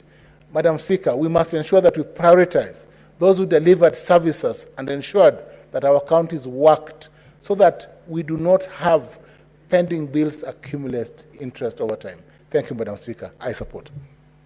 Thank you, Professor. Senator Ogolla Beatrice Akinyi.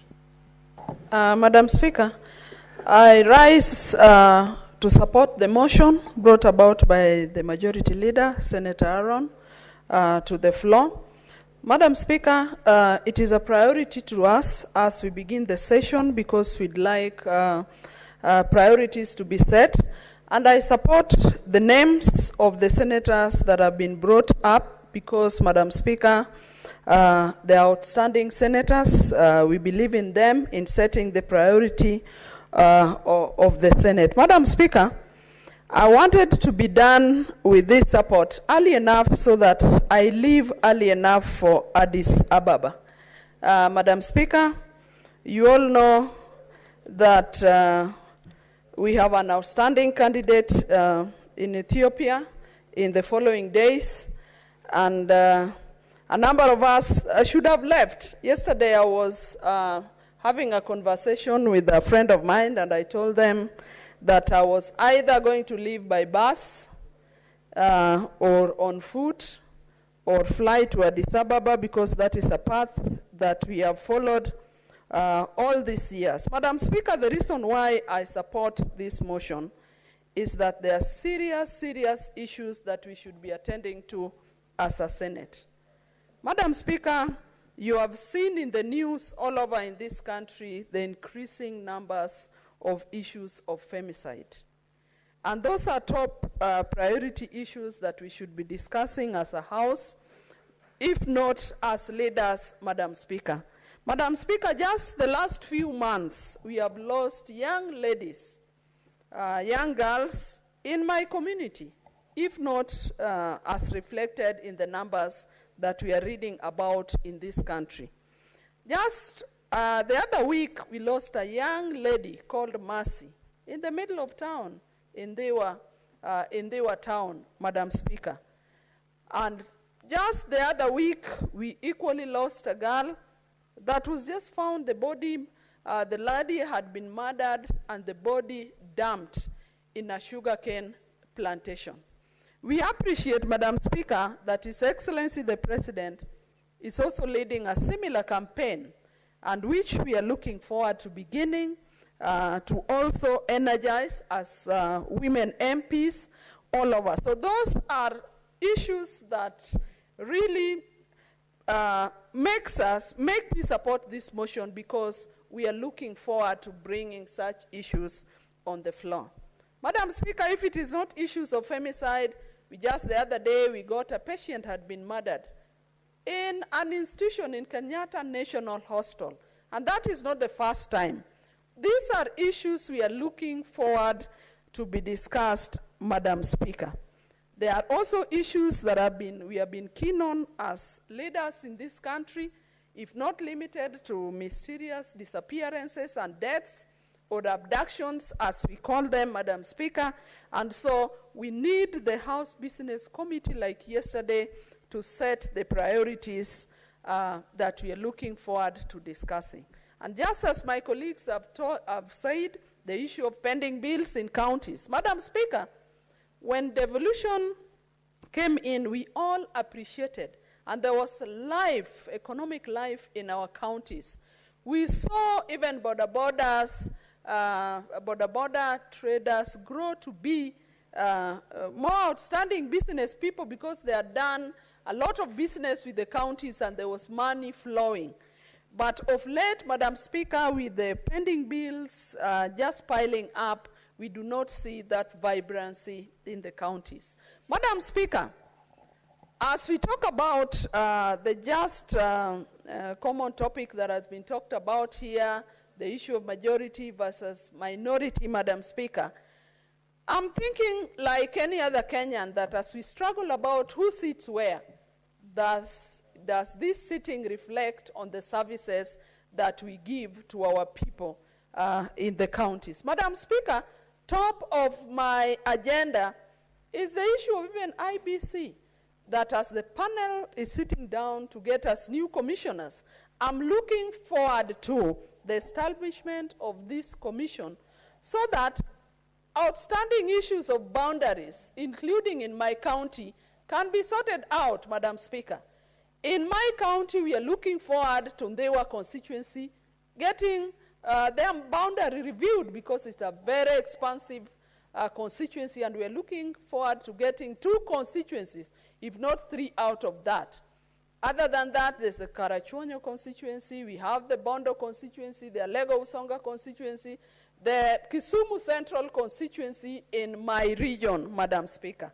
Madam Speaker, all I'm saying is that there are outstanding issues which, as a House, we should be paying attention to more than some of the issues that we've just heard this afternoon. And so, Madam Speaker, as I support this motion, I would like the proposed committee we are setting to set priorities that will tackle the issues that Kenyans are looking forward to. Madam Speaker, I support the motion. Thank you. The final person, the final senator to speak is Senator Joe Nyoto Senator Abbas, sorry. Just hold Senator Joe.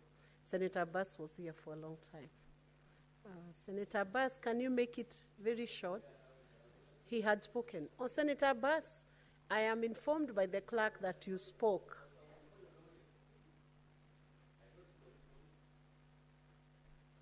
Clerk, can you confirm? Was he on a point of information? Okay, can you make it very short then? Proceed. Honorable Speaker, thank you so much for giving me the opportunity. I think I'll be very short. Honorable Speaker, first and foremost, I want to support the motion. And that what I want to say is the new team should be able to manage the calendar of this House. The agendas of this House has been very long most of the times. That we're omitting so many important bills instead of having so many statements, repetitive statements. I think this time, as the first session, I will ask the members that have been selected for the House business must be able to select and at least give priority to the important bills that this House has taken too long for it. Madam Speaker, besides having said that I've supported the motion, I want to take this opportunity also, Madam Speaker, to thank His Excellency the President.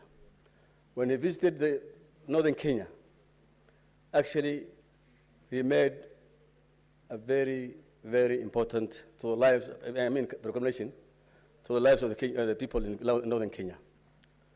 Honorable Speaker, the Northern Kenyan people have suffered many years because of not being able to access identity cards and any other birth certificates and all these things. It was the most unfortunate thing that the measures that were put in place by previous regimes were so punitive, discriminative, that really isolated the Northern Kenyan people from the rest of Kenyans. Many young men and women could not even access their IDs. They could not access birth certificates for their kids. And some of the students could not even go to school or even do the exams because of the punitive measures that were put in place. Therefore, I want to send my heartfelt thanks to the President that what he has done is actually something that you can never forget. But unfortunately, having said that, I'm actually surprised. Some of, leaders, very senior leaders in this country, party leaders, were panicking, calling, that this is going to bring Al-Shabaab, this is going to open up so many things, that the country is going, the government wants to use the Somali IDs and the Somali legislation to,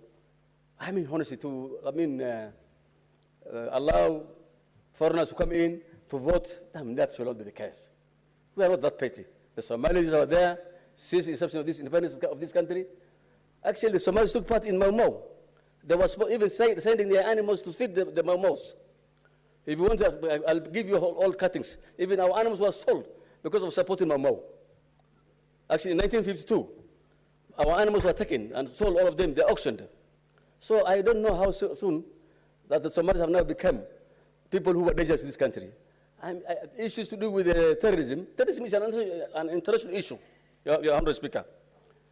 Therefore, I want to appeal to all Kenyans that this country needs to move together, that this country needs to accommodate one another so that we can have a cohesive country. With those few remarks, I want to say again, thank you so much, Your Excellency the President, and we applaud you for the good work you have done for removing those discriminative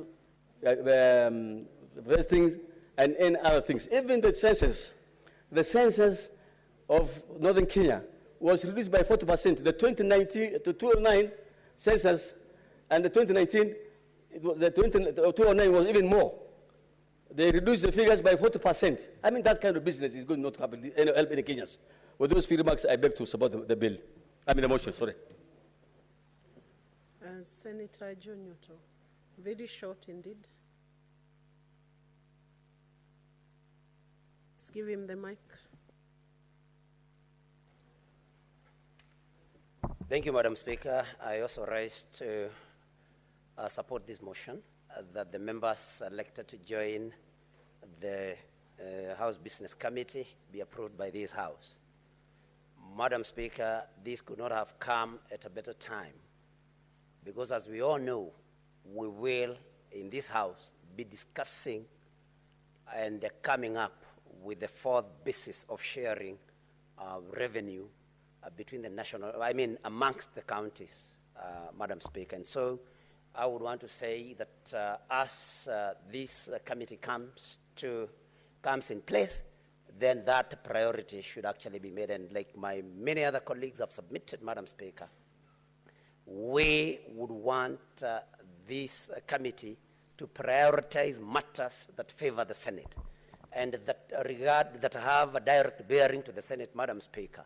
And in doing so, let them see to it that anything that the National Assembly wants from us, of course, that there is horse trading between us and the National Assembly, and the business approved by this particular committee will be business that will be in tandem with the interests of the Senate and of the people of Kenya. Madam Speaker, speaking very briefly about the matter that has arisen in this House regarding who is the majority and who is a minority in this House, Madam Speaker, I think we should respect the court's decision.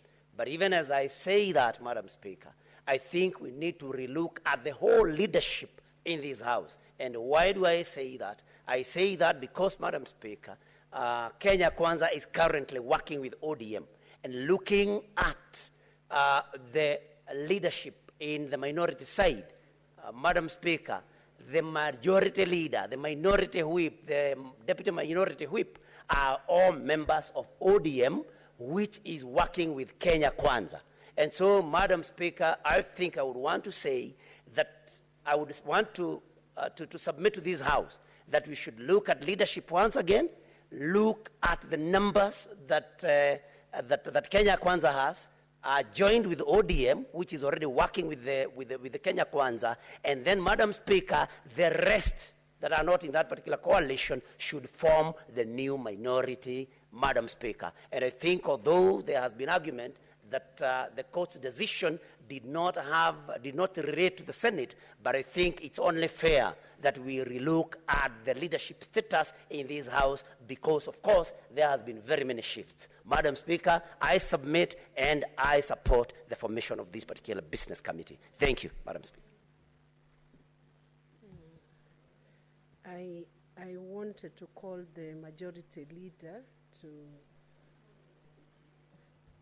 respond, and before I do that,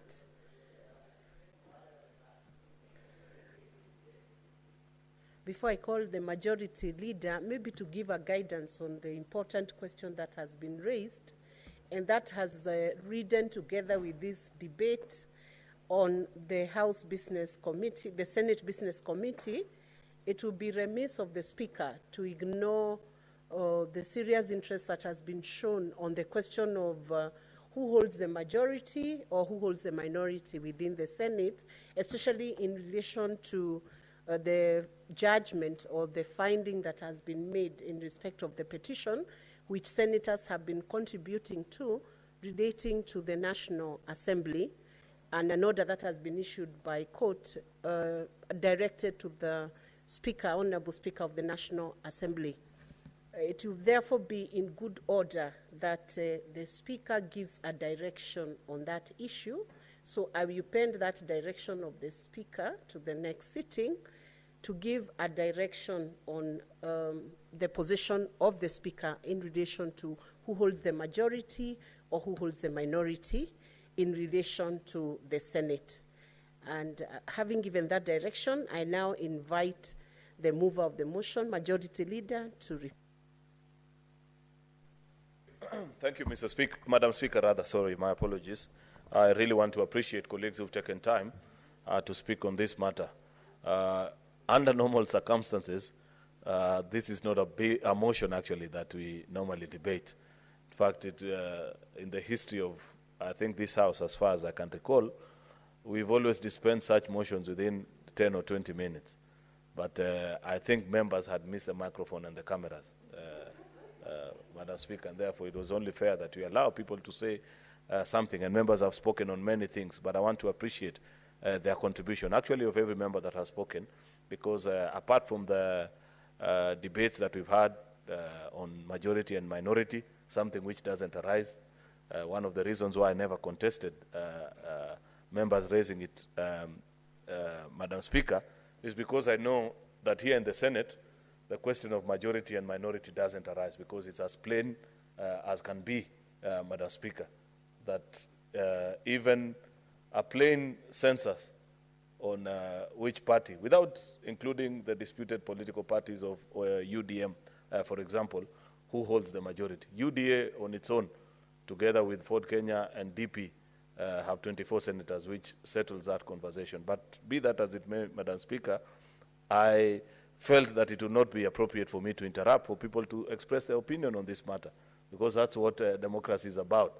And opinion can never be limited, Madam Speaker. The only point at which I felt like rising, Madam Speaker, is when a colleague referred us to standing Article 108 of our Constitution, something which is akin, Madam Speaker, to a taboo subject to those who understand the operation of this House. If there is a clause of the Constitution that has been used to disparage this House, Madam Speaker, in the counterpart House, it is that Article 108. And it broke my heart that one of the leaders today actually agreed with their position and insisted that this House is subservient to the decisions of the National Assembly. That when they make a decision, we are supposed to follow suit without question. I will, Madam Speaker, I allowed it to slide because I believed that with the wisdom of time and age, that member will come to appreciate the importance of the independence of this House and the reason why our decisions remain to be final and cannot be challenged or debated in the subsequent House, Madam Speaker. You know for a fact, as Senator Moses Kajwang alluded to, that this Constitution has been found to be inconsistent in terms of its use of the term National Assembly and Parliament. That is why you find, for example, Madam Speaker, that there are state officers that we actually vet alongside National Assembly, like the Inspector General of Police, Governor of Central Bank, and others that were left out, Madam Speaker, which points out to very glaring errors that it was actually not, it might be in letter, but not in the spirit of the Constitution, of how Parliament and National Assembly has been used interchangeably, Madam Speaker. Perhaps it was the works of an over-enthusiastic draftsman, Madam Speaker, or somebody cheekily actually did that to spite this House, Madam Speaker, and we cannot be the ones that agree to that kind of error and say that a House of equal importance in a bicameral legislation, Madam Speaker, can take leadership from the other House. I don't agree with that, Madam Speaker. But the rest of the things that have been said is what makes this House a House of debate. It's good, and it was nice, Madam Speaker, to see members debate and engage on issues. I appreciate that, whether pro or against, Madam Speaker. You know, the work of opposition is not easy. Sometimes you have to come and do certain things just for the cameras. I did that for the last 5 years, in the last time of Parliament, Madam Speaker, and we were used to it. Then Senator Maruma will frown at me because you are saying you are delaying government business. Government business must continue. Today, things change, and in future you never know what will happen because that's the essence of politics, Madam Speaker. But I want to appreciate that further down the line, many members have agreed with us that we need to prioritize a lot of business that is before this House, Madam Speaker. The state of use of resources, Madam Speaker, in our counties is something that will trouble every senator. That we have to wait for some dubious institutions such as, I don't know, Infotrack, and I don't know which one, Wekeza, and I don't know, some funny institutions that have no history of doing professional work that can be judged by the truth of time to establish whether their work is professional or otherwise, to give us the ranking of the performance of governors and county governments, Madam Speaker, is, Madam Speaker, the dereliction of duty on the part of Senate, Madam Speaker. This House, Madam Speaker, must come up with mechanisms upon which the template and the tools, Madam Speaker, for measuring performance of a county government, Madam Speaker. We cannot continue to sit here as intellectuals, you know, and just be happy to see people post. And we know how many of these findings are procured, Madam Speaker, that if you pay, then you can be ranked to be on top. You don't need to be a genius to know the performance. If, for example, Governor George Natembeya was performing as well as that opinion poll wants to show us, Madam Speaker, then he'd be making news, Madam Speaker, for the things that he's doing in Trans Nzoia and not for the insults that he's spewing. I have a particular problem, Madam Speaker, with leaders and governors who are known more for their political jabs more than their performance at county level. And in that I include even respected leader like Senior Counsel James Orengo, Madam Speaker. If as a county governor, the only thing that people read about you is what you have said about what is happening nationally, but nothing about industries in your county, how you have increased on-source revenue, Madam Speaker, then there is a problem in your county. Madam Speaker, this House needs to legislate this time ways and means of measuring performance in county government. And those tools are there. There are things that we can check. How have you as a governor increased on-source revenue from the time that you came in? How have you reduced deficit, Madam Speaker, in terms of fiscal expenditure between recurrent expenditure and what you spend in development, Madam Speaker? What is your corruption index? How have you reduced pending bills? Are you accruing more or less? Surely, Senator Heidi, are those difficult things that you at Budget and Finance Committee cannot lead this House into establishing those things so that we have to resign to some dubious institutions to tell us how county governments are performing? As a House, Madam Speaker, we must do better, Madam Speaker. Therefore, Madam Speaker, I agree that we have very serious legislative work ahead of us this time. Therefore, I want to plead with colleagues that let us conclude on this business, determine the House Business Committee, they get down to work immediately, despite the fact that it is 5:58 upon the voting of this motion, Madam Speaker. I am sure we shall retire to room 5 to determine the business for tomorrow, because we must fold up our sleeves and do justice to devolution, Madam Speaker. With those very many remarks, I beg to reply and urge the House to support this list. I thank you, Madam Speaker. Thank you, Majority. Thank you, Majority Leader, for that very passionate response and reply to the motion that is on the floor of this House. I want to request Sergeant at Arms to ring the division bell for 3 minutes. For 3 minutes.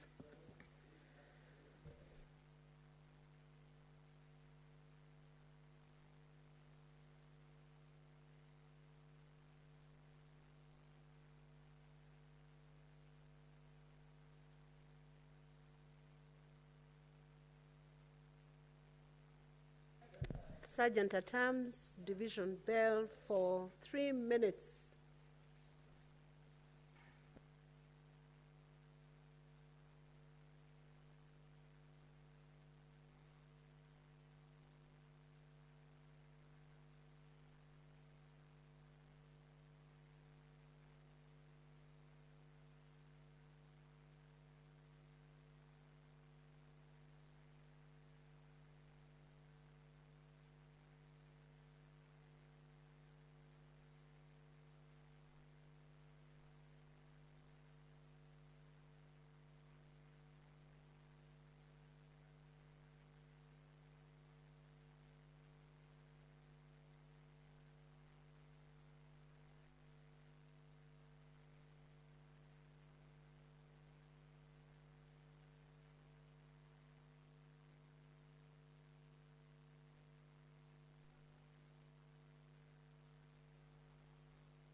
Honorable Senators, the House is now quorate, so I will proceed on.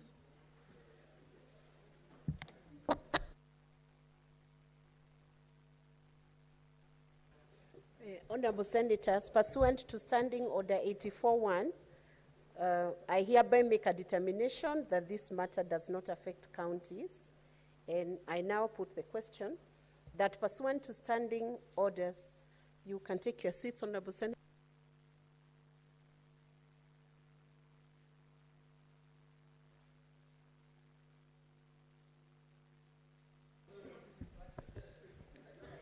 Honorable Senators, I put the question that pursuant to Standing Orders 190 and 199.3, the Senate approves the following senators nominated to serve in the Senate Business Committee for the 4th session, in addition to the Speaker of the Senate, who pursuant to Standing Order 191A shall be the chairperson of the committee, the Senate Majority Leader, the Senate Minority Leader, the Senate Majority Whip, and the Senate Minority Whip.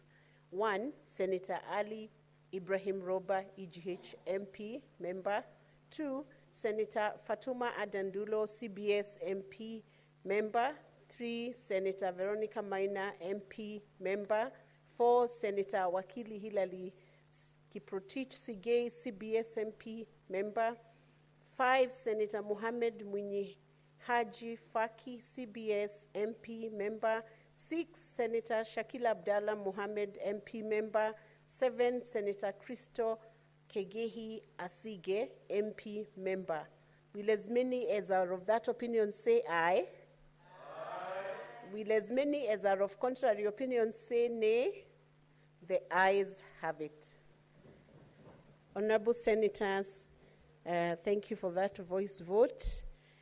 After the House rises, the members of the Senate Business Committee are requested to meet in Committee Room 4 immediately after the House rises. Honorable Senators, this is the conclusion of the business of the day, and there being no other business on the order paper, the Senate stands adjourned until tomorrow, Wednesday, 12th February 2025 at 9:30 a.m. Thank you.